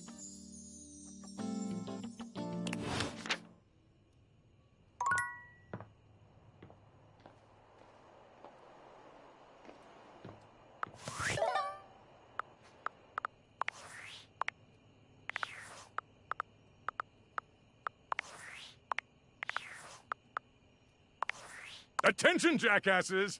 It's been weeks already, and you're seriously telling me there's been absolutely no movement on this missing glasses issue? You know, maybe I haven't made myself crystal clear. Nothing else matters. You get me? Your expense reports, corporate retreats, PowerPoint presentations, I don't care about any of it. This is your one and only priority. You find me those glasses if you gotta burn this whole worthless rat trap down to the foundation, and do it now! Secretary Dawson at the Pentagon is breathing down my neck, and his breath stinks like flaming garbage. You think shareholders are bad to piss off? You do not want to screw with the U.S. Department of Overseas Violence, get me? We're all gonna end up buried alive in some desert somewhere. Find me those glasses now! And who the hell came up with the 15% off transparent items promo? No consumer buys anything based off of how transparent it is. Find me whoever came up with that crap and fire them. David.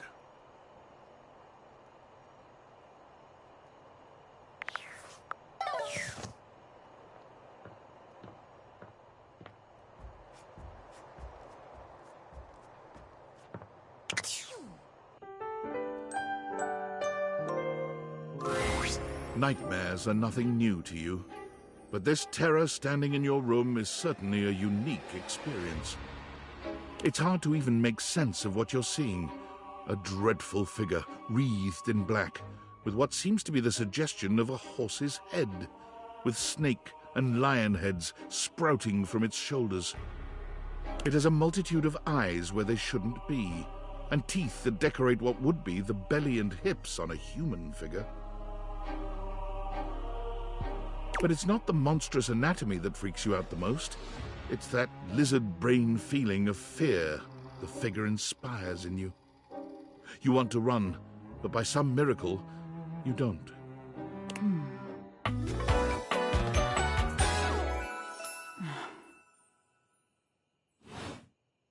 There's something crawling up your leg. Don't you feel it?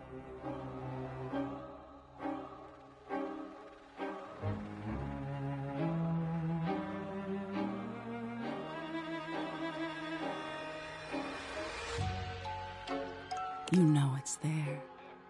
A fly, maybe. Or something else. Something a little more malevolent.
a little more vicious.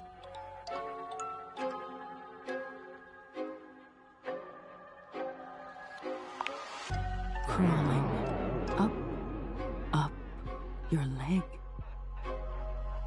Aren't you going to do something about it? Ah, that's right. You can't move. Now there's another on your arm, and another on your shoulder. Dozens of little prickles across your skin. The prickles turn into punctures. The picture of poison pervading the parts of you keep under the covers. There's an itch by your mouth as one pries open your lips, scurrying down from your cheek. So many little legs. Spiders. Or maybe ticks. Another crawls across the curve of your ear, and you hear it. The scuttling, the buzzing. The sound of your flesh being devoured in a million nanoscopic parts. Whatever they are, they're eating you alive.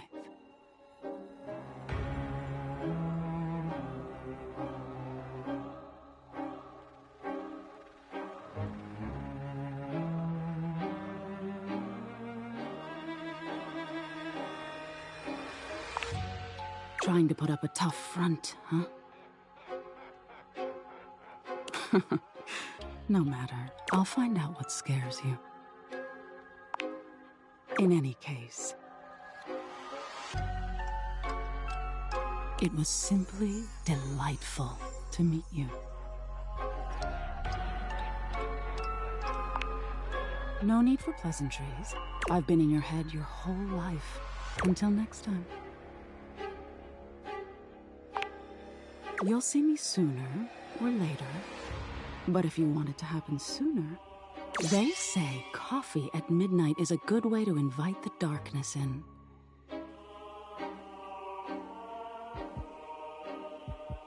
Sleep with one eye open. She fades into nothingness with one last creepy laugh.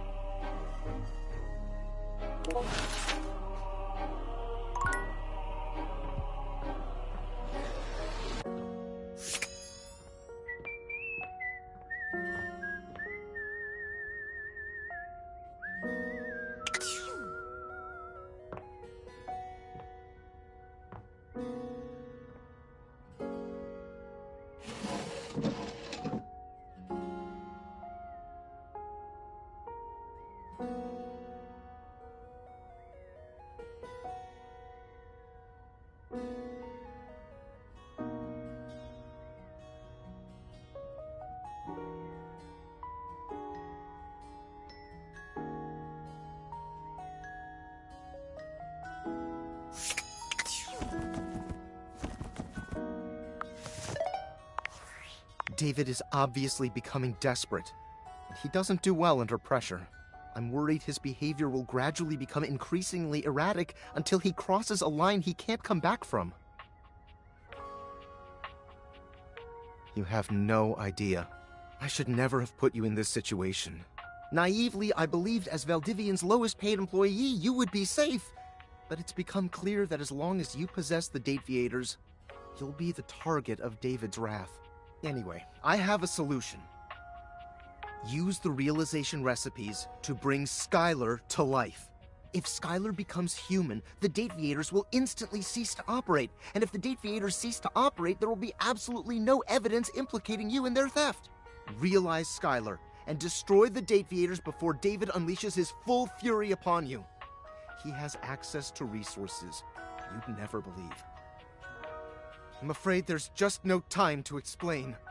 And I can't charge it because I also forgot my charging cable. Can you believe that? Ugh. But remember, realize Skylar ASAP.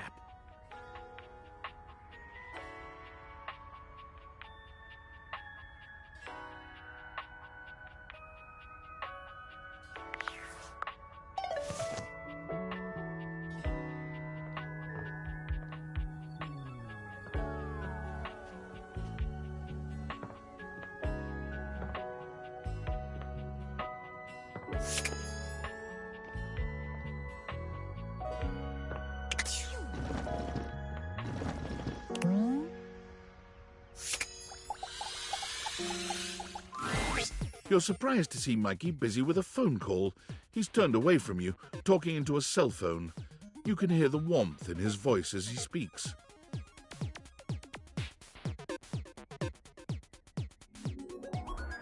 Yeah? Oh. Oh, Michaela, that's great! I'm so happy to hear that.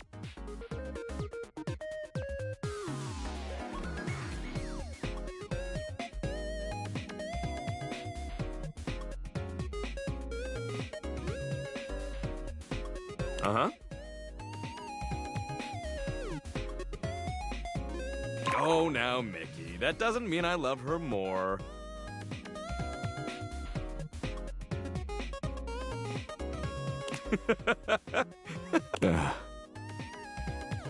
Yeah, Daddy's working. I'll be back soon for you. Love you too. Bye-bye. Mikey spends a small moment looking at the phone, then notices your presence. His demeanor changes to his usual self.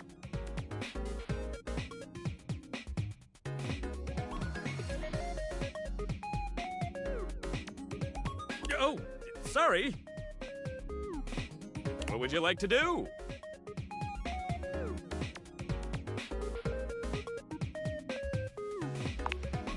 Mikey fidgets with his sack of loot, not quite meeting your gaze.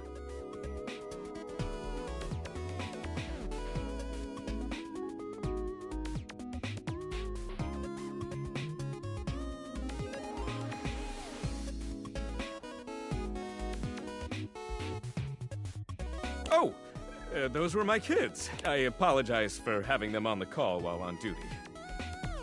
That is unprofessional.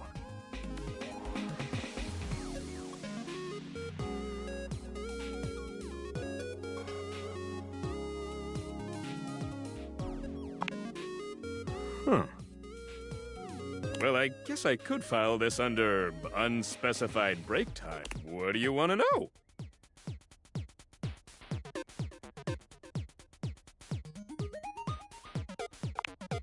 Oh.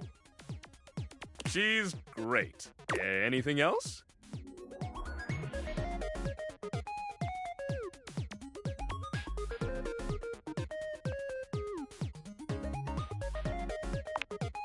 Yeah, well, there's some science stuff and thing theory I'm not up to date on.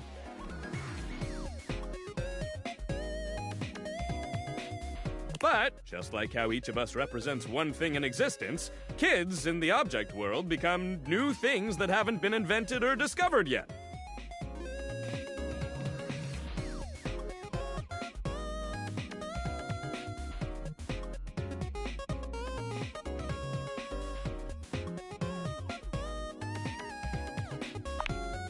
Yeah! Or selfie sticks!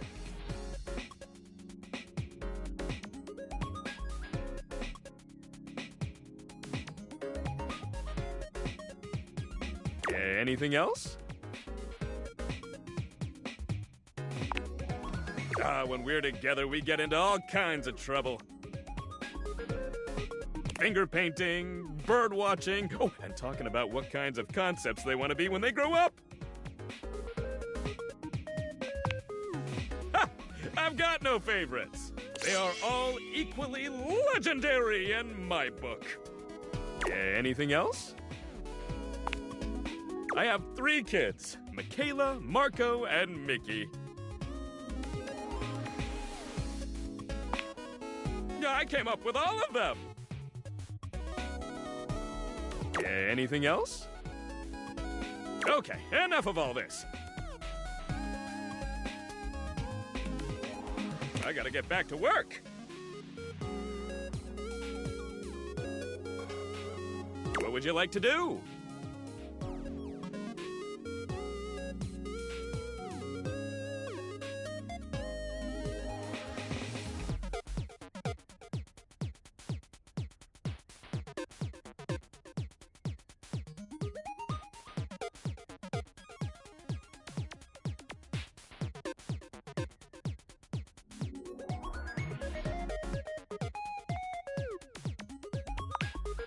Mikey turns around for a moment, and though nothing appears to have changed with him, Oi, hello. I'm the Brundle Merchant. Would you like to exchange cash for bundles? My mother always told me never to say a customer's bank account, so I'll simply say, you have this many money. Would you like to exchange cash for bundles? How much? It's 10 money for 6 bundles.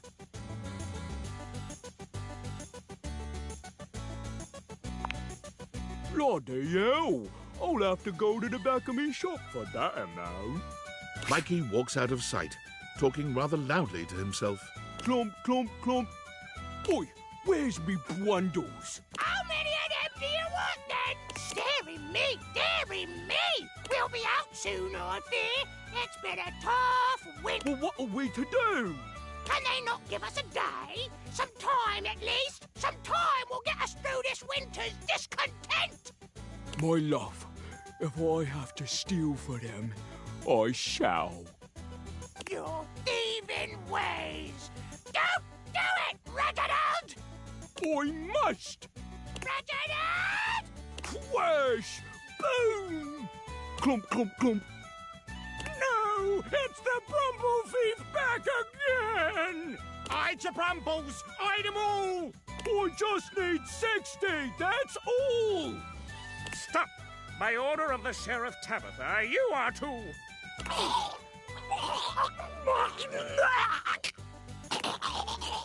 It'll have to do. He's taken precisely 60 Brumbles from the Knight's purse! Let that be a lesson to Tabitha and Orion Rule. I know he's inciting us to riot based on our repressive ruling class. I love rioting. Yeah! Oh, yeah! Let's riot! We're gonna riot! I'm gonna take them all to Babushka!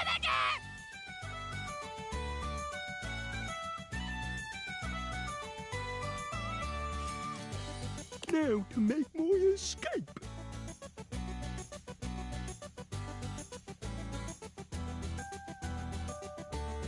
Clump, clump, clump.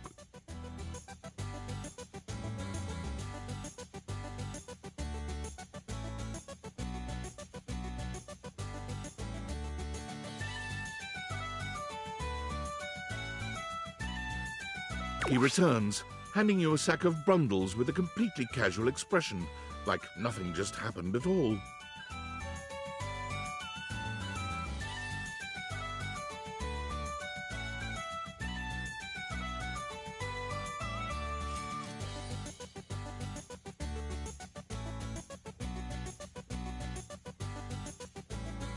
There you are! 60 bundles!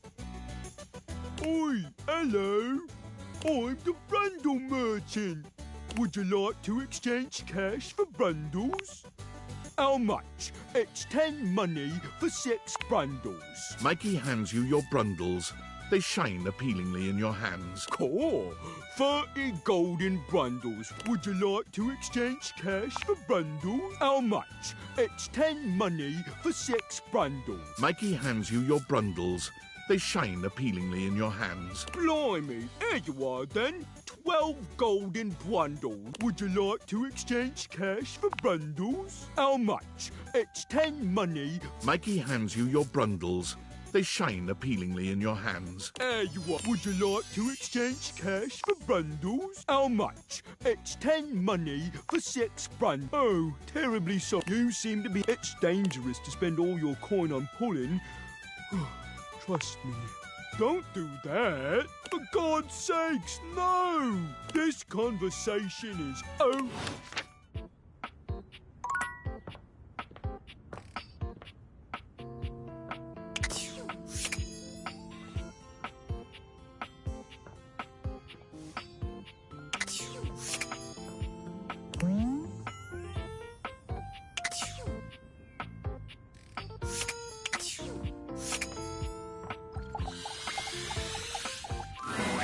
A strange figure stands before you, a whirlwind of conflicting energies and vibes. Manic and dignified, friendly and intimidating. She's dressed like some sort of quasi-Victorian text-themed aristocrat. You couldn't have imagined what the Dateviators might make of your thoughts transcribed on paper, but if you could, it likely would not have been this. As you approach her, she launches right into what feels like the middle of a one-sided conversation. Why do you ask?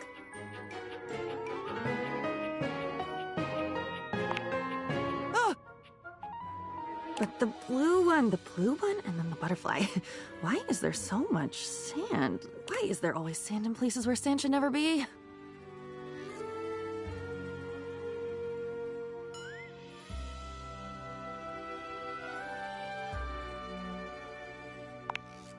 Into it, out of it. It's all the same.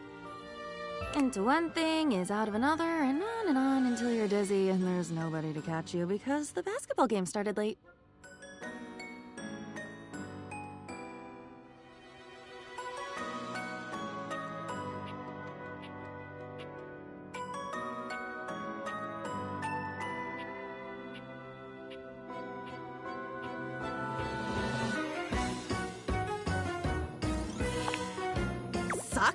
Suck?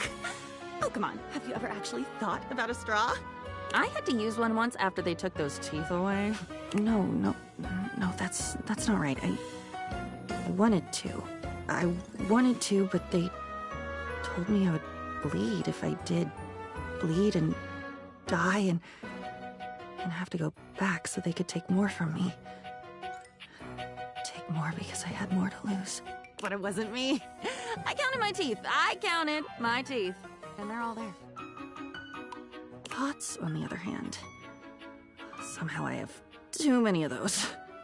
Oh, inventory is off, people. Start the count again.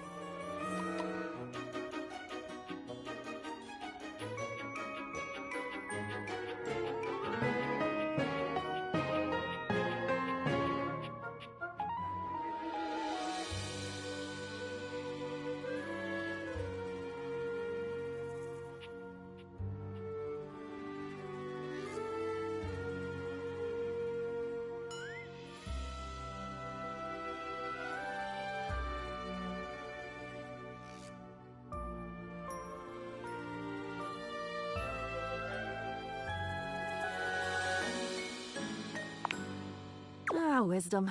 What an overrated quality. Quality. Boil me up. Quality, but it's cheap and ill-fitting, and you're gonna throw it out in a month. It's okay to stare at my chest if I'm making a point. A feminist point.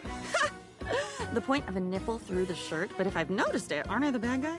Even if I'm not a guy, I don't think. I'm tired. I'm a tired feminist. I'll come back again when I've rested and grown my armor back.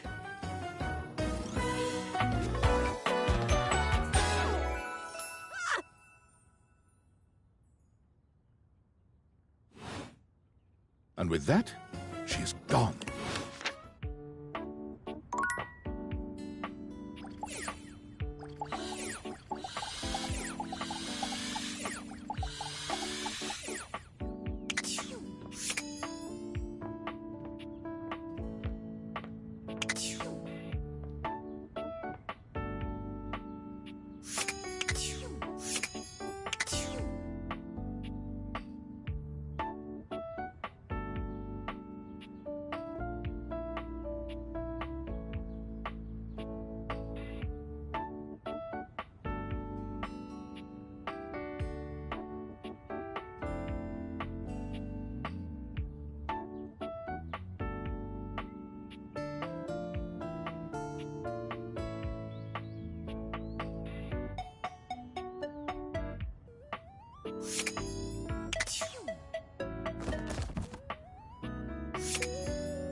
It could be your imagination, but it appears that Lucinda Lavish has once again taken over your Dateviators. You've got to tell me what to do, baby.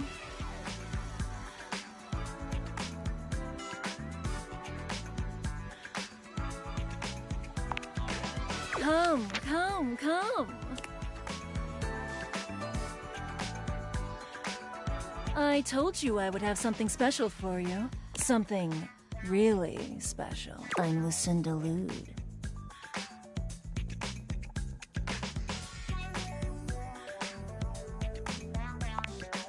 Of course you do. I put together a treat. Something outside the prying eyes of those who don't want to see us have a good time. It's a feature where you can hear anything you want from me, anytime you want, as many times as you want. Right this way. You can pick any option as many times as you like. So, what do you want to hear from me, sweetie?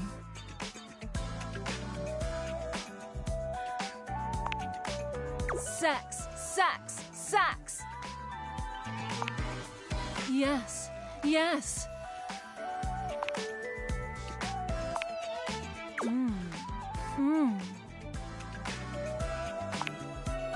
Sex, sex, sex!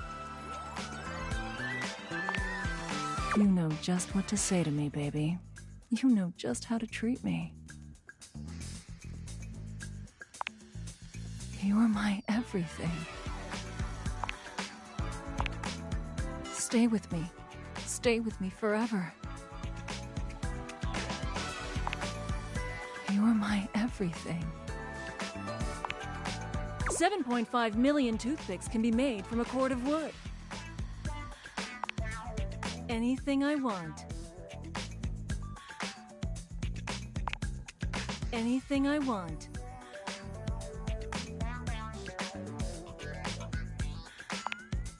Oh, that tickles!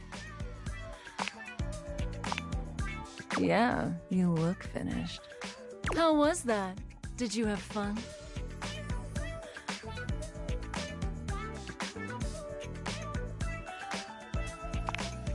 I'm so glad to hear that, baby.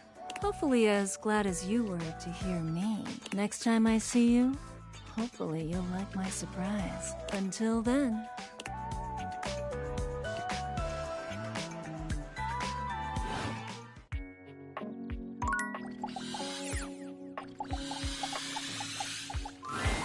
An angular beauty sits in contemplative silence, her head resting on one hand.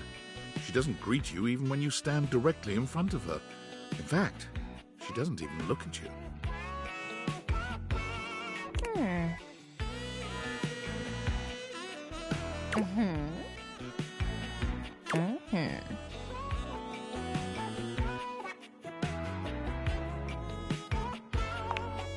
Ow. You're disturbing my thoughts.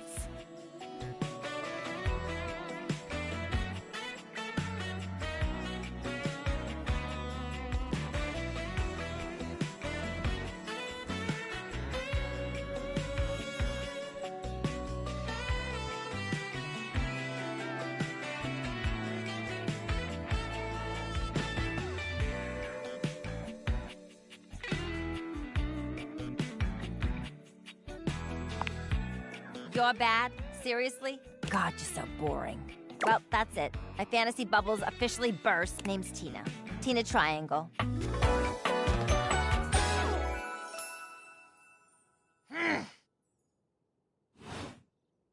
And before you got here, I was having a nice little fantasy.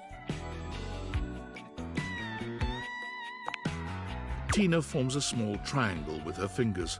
A love triangle. Greatest shape in the world. Especially when it comes to love. Matter of fact, it's the only shape I'm interested in.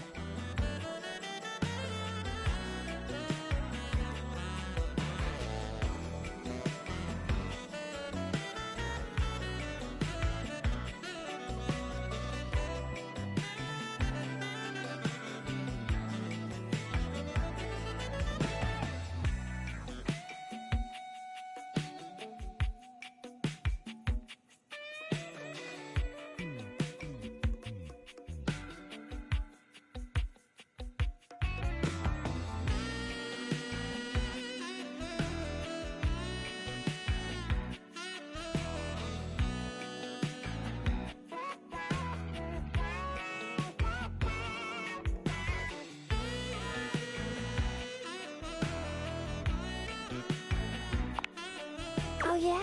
You're smarter than you look, cutie. But enough about you. You ever watch Love on Triangle Island?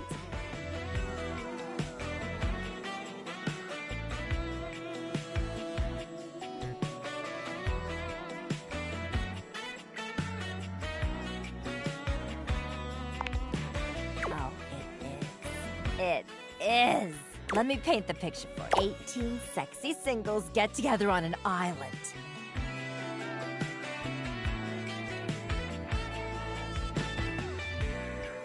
They gotta pair off into groups of 3, and every week a love triangle gets voted off. The last throuple to get voted off wins $1 million, but that ain't all. They offer him money and bring in their exes to try and break up the throuple. It's all just so deliciously dramatic.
God, yeah.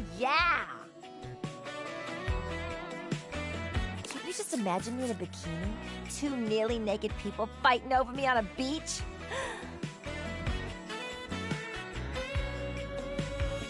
Sand in places it shouldn't be. The sun setting just so. Too good to be true, ain't it?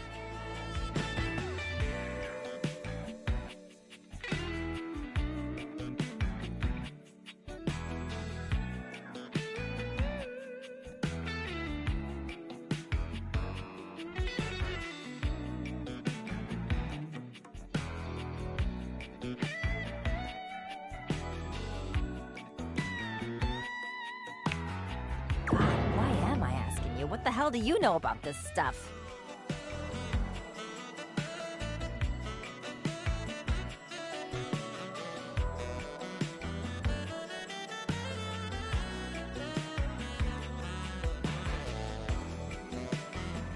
A square like you wouldn't know the first thing about threesomes and thruples. God, look what you've done to me. You got me all twisted up thinking about Love on Triangle Island. Scram, loser. I got a fantasy to get back to.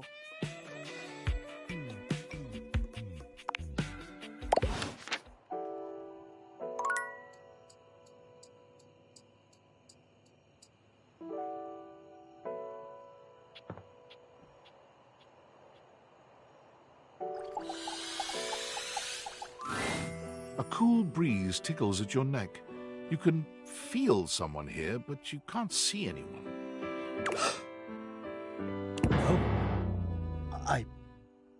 Why are you here? What are you doing?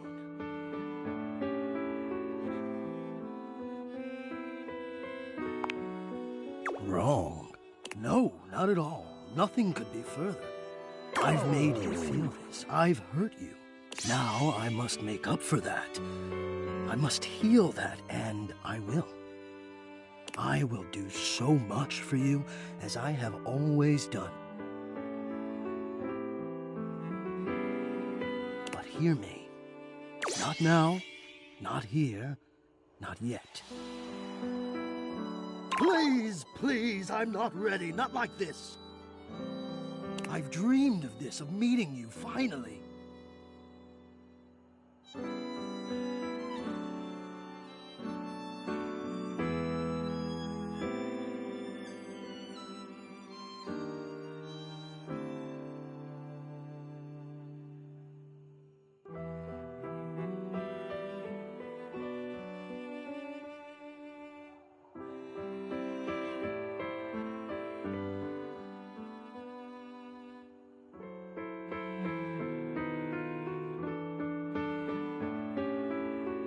Now the moment is here. I just can't. Not yet. I'll be ready when you come back.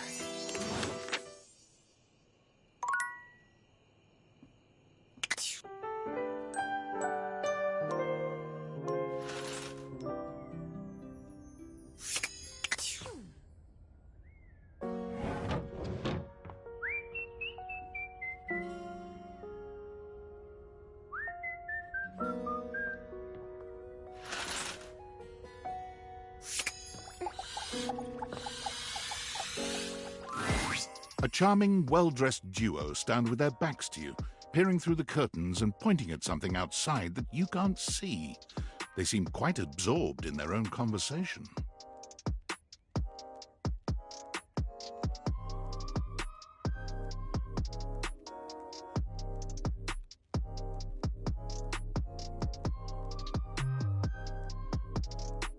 Look over there.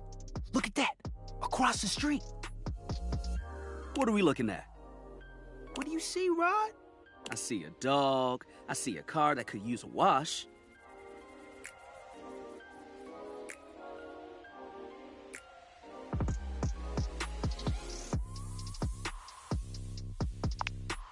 One of them turns to you, holding up a finger before turning back to his friend. Hi, 1 second. Now, why in the world do you think I would care a single thread about an unwashed car? I don't know what you want from life, Kurt. The shoes, my dude. The shoes. Oh, you were looking at the neighbor's shoes. Those are nice. Right? That's what I'm saying.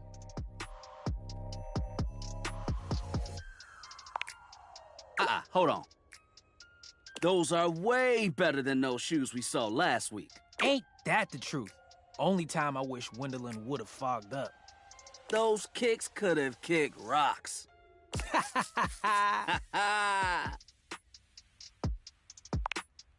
What was that about? Rod, don't be so rude. I'm just giving what I was receiving. You'll have to excuse Rod. His tact leaves a lot to be desired. There you go, talking about me like I'm not here. Nah, I'm talking about you so you can hear. There's a difference. See, that's why your seams are unfinished. My seams are unfinished? My seams are unfinished? Keep talking. See what happens.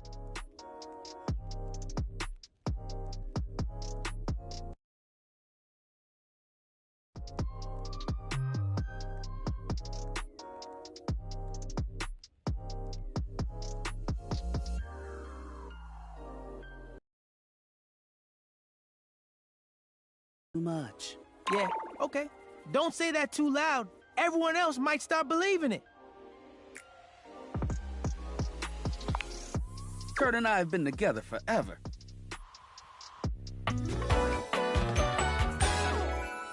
Yo, what up? I'm like his brother. But not my brother. If we were related, you might actually be polished. We both know you wouldn't look good unless you were next to me. Who told you that lie? Say, who do you think looks better? Me or this delusional drape I call my friend?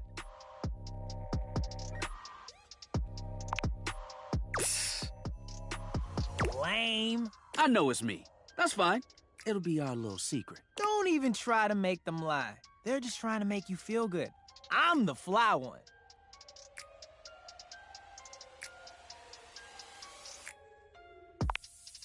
One thing you gotta realize is that we aren't mean to each other. Nah, this is my homie. For life. We're just a little shady.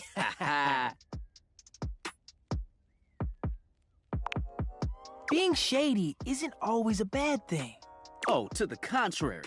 I'm shady all the time to Kurt. Why? Because I love him. I guess you could say that. Yeah. But we have rules. Oh, yeah. You must throw shade appropriately.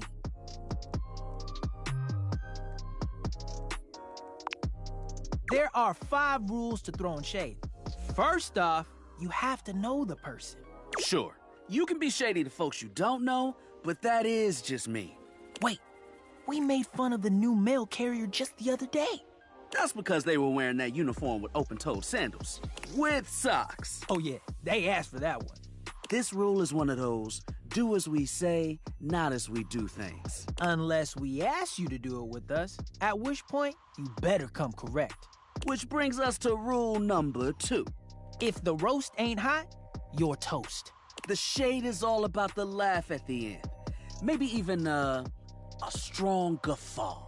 A guffaw? Are you a cartoon dog person? 'Cause if not, I best not hear a single guffaw out of you, Rod.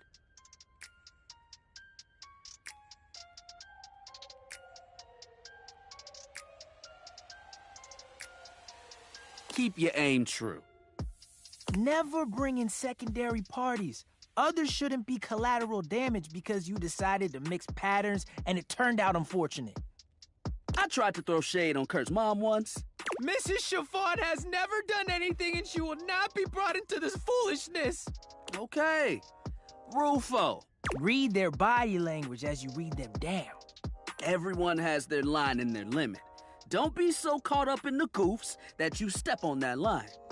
It's easy to be on a roll and run right over your friend. Which is why rule number 1 is important.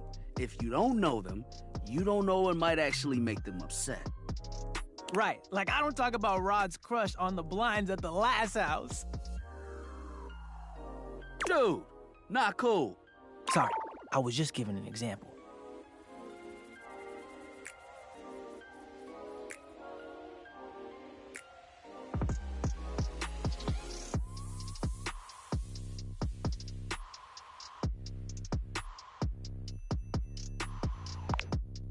It's an art form.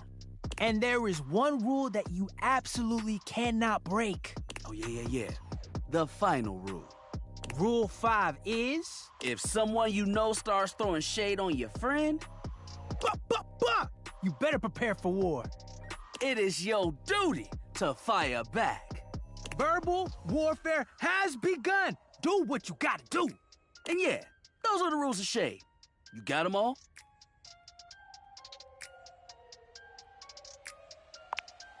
Okay, confident. I like that in a person. If they breathe, Kurt likes them. You act like you're the one to talk. The tree outside sways, and you think it's flirting with you. How can you not be charmed? Have you seen those branches?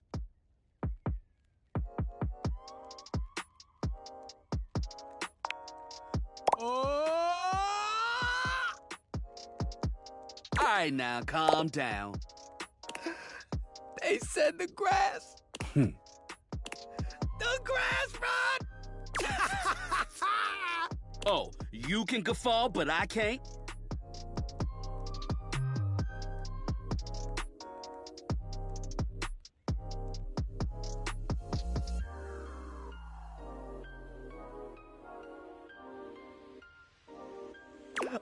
Okay, fair. But damn, they got you. You right. That was a good one. You catch on quick. Yo, Rod, that fashion student is getting off the bus. Ooh, what are they wearing? I'm not sure, but it is fly as hell. We've got some people watching to do. Swing on by soon. But come holler at us at different places. Each window has a new thing to throw shade on. Variety is the spice of life, baby. Bring your jokes. We like to keep it lively here. Absolute disdain that radiates from them.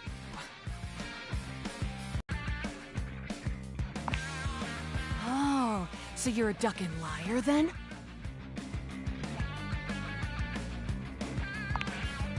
Sounds like something a ducking liar would say. I only ever see you sitting and scrolling or standing with a dead blank expression on your ugly mug. Boring. Ducking disrespectful of yours truly, don't you think? Now get out, ducking poser.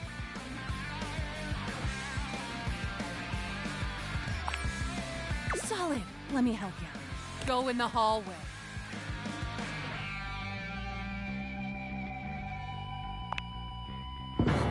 You want to duck and go, Dick Nozzle?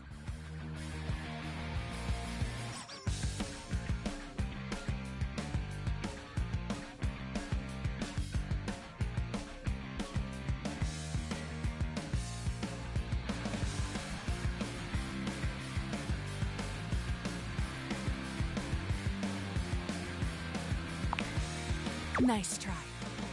Not get out!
You ready to get wrapped up in Tyrell?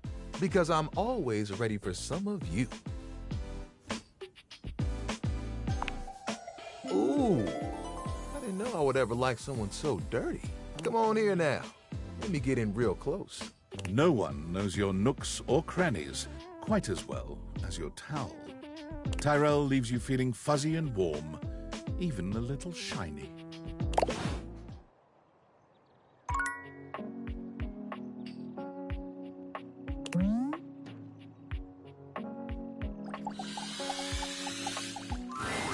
You're used to seeing mostly people-shaped objects with the Dateviators, but clearly the sink-headed figure before you is, well, not like the others.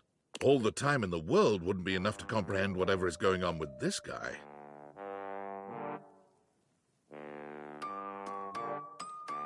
You can see that he's got a sink for a head and the clothing and posture of a beleaguered stand-up comic, but your inspection is cut short by his disturbing screams. Help me! Hello? Can you hear me? Hi. Hello. That wasn't me. I mean, it was me. But nothing is as it seems. I am not who I seem. I mean, the eye you see before you isn't the me I am inside. You see, there's the eye that sees through these eyes, of course, but who is that? Certainly not the one I am.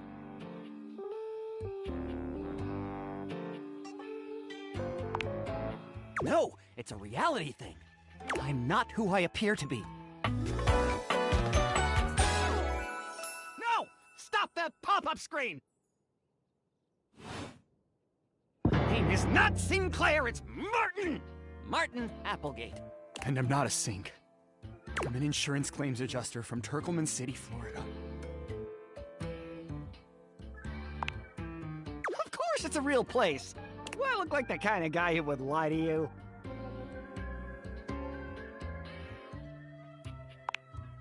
No! That's just what she wants you to think. Allow me to explain. A strange creature that looks and sounds like a soapy little dog jumps up at your legs, yapping and barking. Down, Sudsy, down! Keep your bubbles to yourself, you little devil. Tray, Sudsy? Go to your tray. Sorry about that. Before I begin telling you my tale of woe and Temple's Shirley, let me let Sudsy out, okay? When he gets like this, I just get really flustered.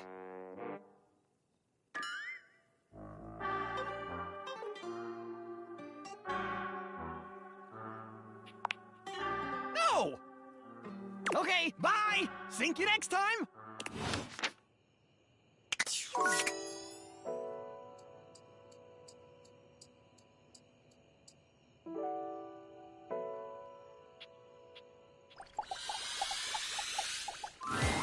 A stylist with a very vertical, very pink hairdo appraises you, lifting his glasses to take a better look at you. His face is kind, his features soft, and his makeup? Oh, impeccable. Oh! How about we... Oh dear. I think I'm getting lost right at the start of all this. I'm so sorry, darling. My brain runs quicker than cheap mascara sometimes. Stupid Barry, disposable Barry, you're doing it again. Oh, just stop talking. Yes. Hello is what anyone at the top of their game would say. He takes a deep breath, shaking off his awkwardness and giving you a friendly smile. Let's take this from the perfectly coiffed top, shall we? My name is Barry Styles. I am your one-stop shop for looking good, feeling great. Not that I have to work too hard at that because, and I don't know if I made myself clear enough on this point, darling, but you are looking fabulous. Why, hello. I'll be honest, because I like to be clearer than a freshly unblocked pore, I really don't like talking about myself, hun. I'd much rather talk all about you. And eyebrow hydration, of course. You really cannot underestimate how important it is to avoid a thirsty brow, baby.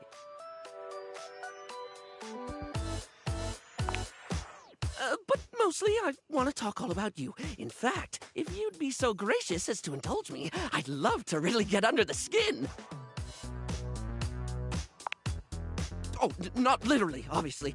My products are for external use only. I mean, can I ask you a few questions?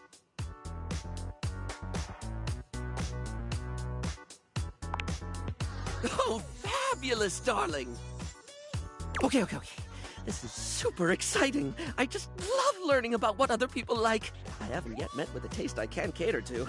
So, with that in mind, I simply have to ask. Drum roll. Favorite brand of tweezer?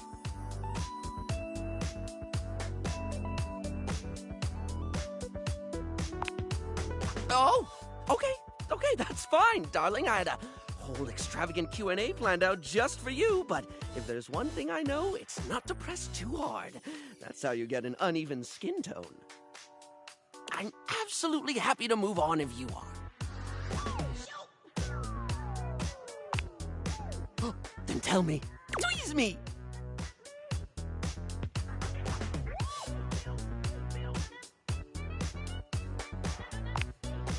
Ooh, classy choice.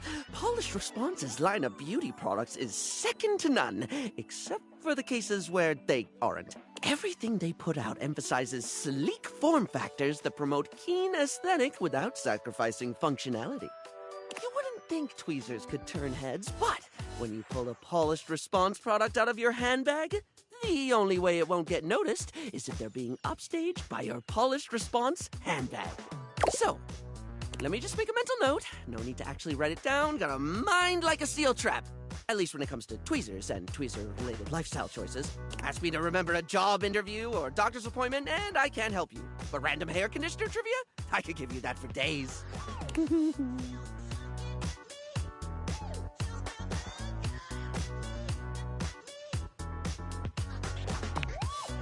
Yes, darling. It's a tit for tat now. Play along, my little swan. Here, I'll do it. Barry, what's your favorite lipstick color? This is a good one. A classic of a beauty question. We can't have a beauty Q&A without knowing your favorite lipstick color, can we? Mine is pink. Impressive, no?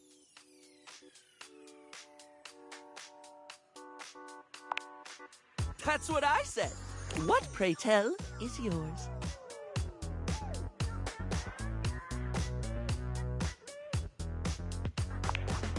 Well, when it comes to classic, can we look any further than red? It's the look of the sexy, the sultry, and it slots neatly into almost any aesthetic. It's the first line choice of lip shade for a reason. It's a color that truly says, here are my lips, right here on my face, the little flappy things just in front of my thing. You truly can't go wrong with red. Moving on, it's time for our final question. For now. That sounded threatening. Anyway, third cue. What do you think is the biggest reason to wear makeup?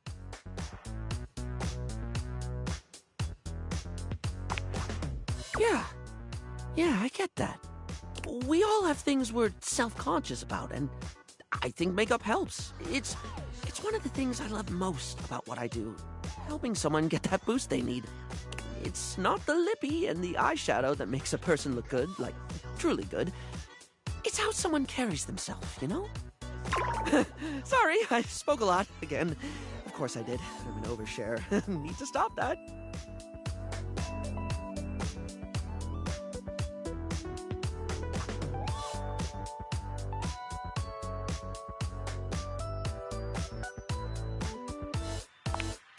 Barry still looks embarrassed, but a sweet little flush comes over his pale cheeks, and he smiles at you. Well, darling, that about wraps up the cues. It was going to be a big 20-question thingy, but I just didn't do it, I suppose. Plus, I forgot half the ideas I had for it when I thought about combs for an hour.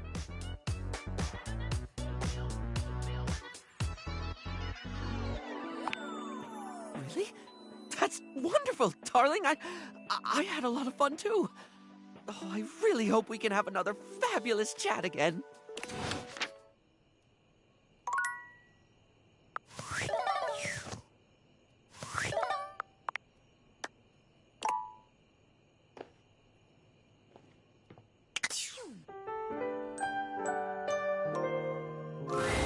Your room is dark and cold, and though you may have gone to sleep alone, you can feel someone else here. Nightmare looms over the edge of your bed, at once friendly and disquieting. Is it you again? Ah, you're back.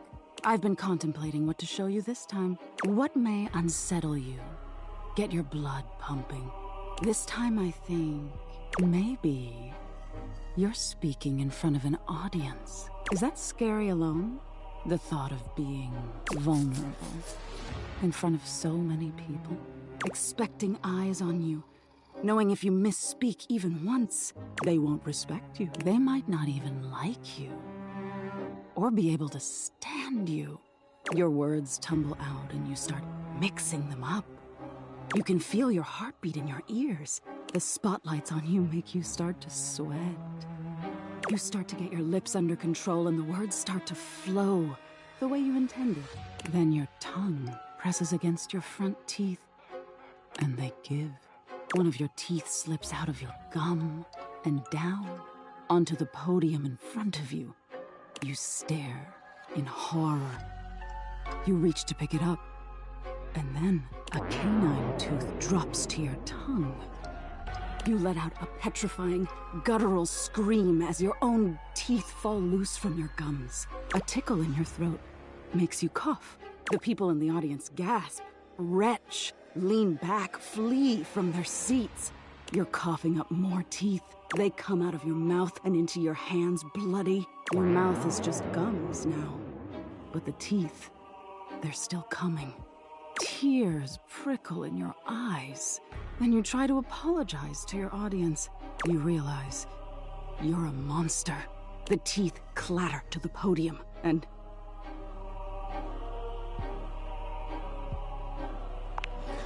tisk tisk. So defensive. What are you hiding from?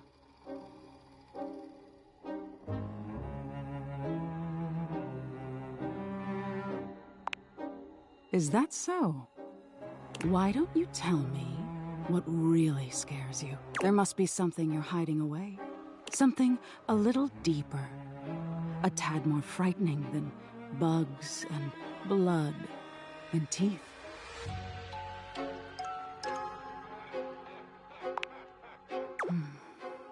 The important thing is, you'll learn from what I show you.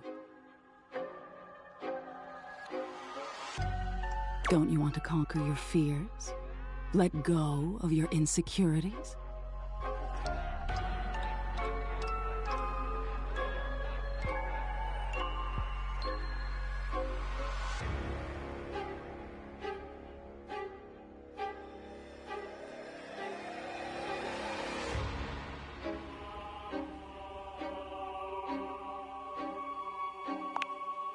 Fascinating.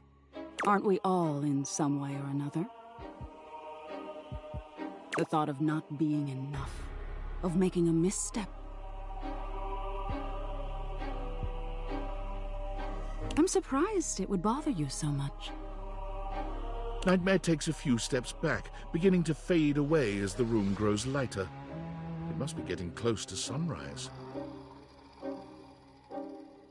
Thank you for being honest with me. I will have to think about your answer. Good night.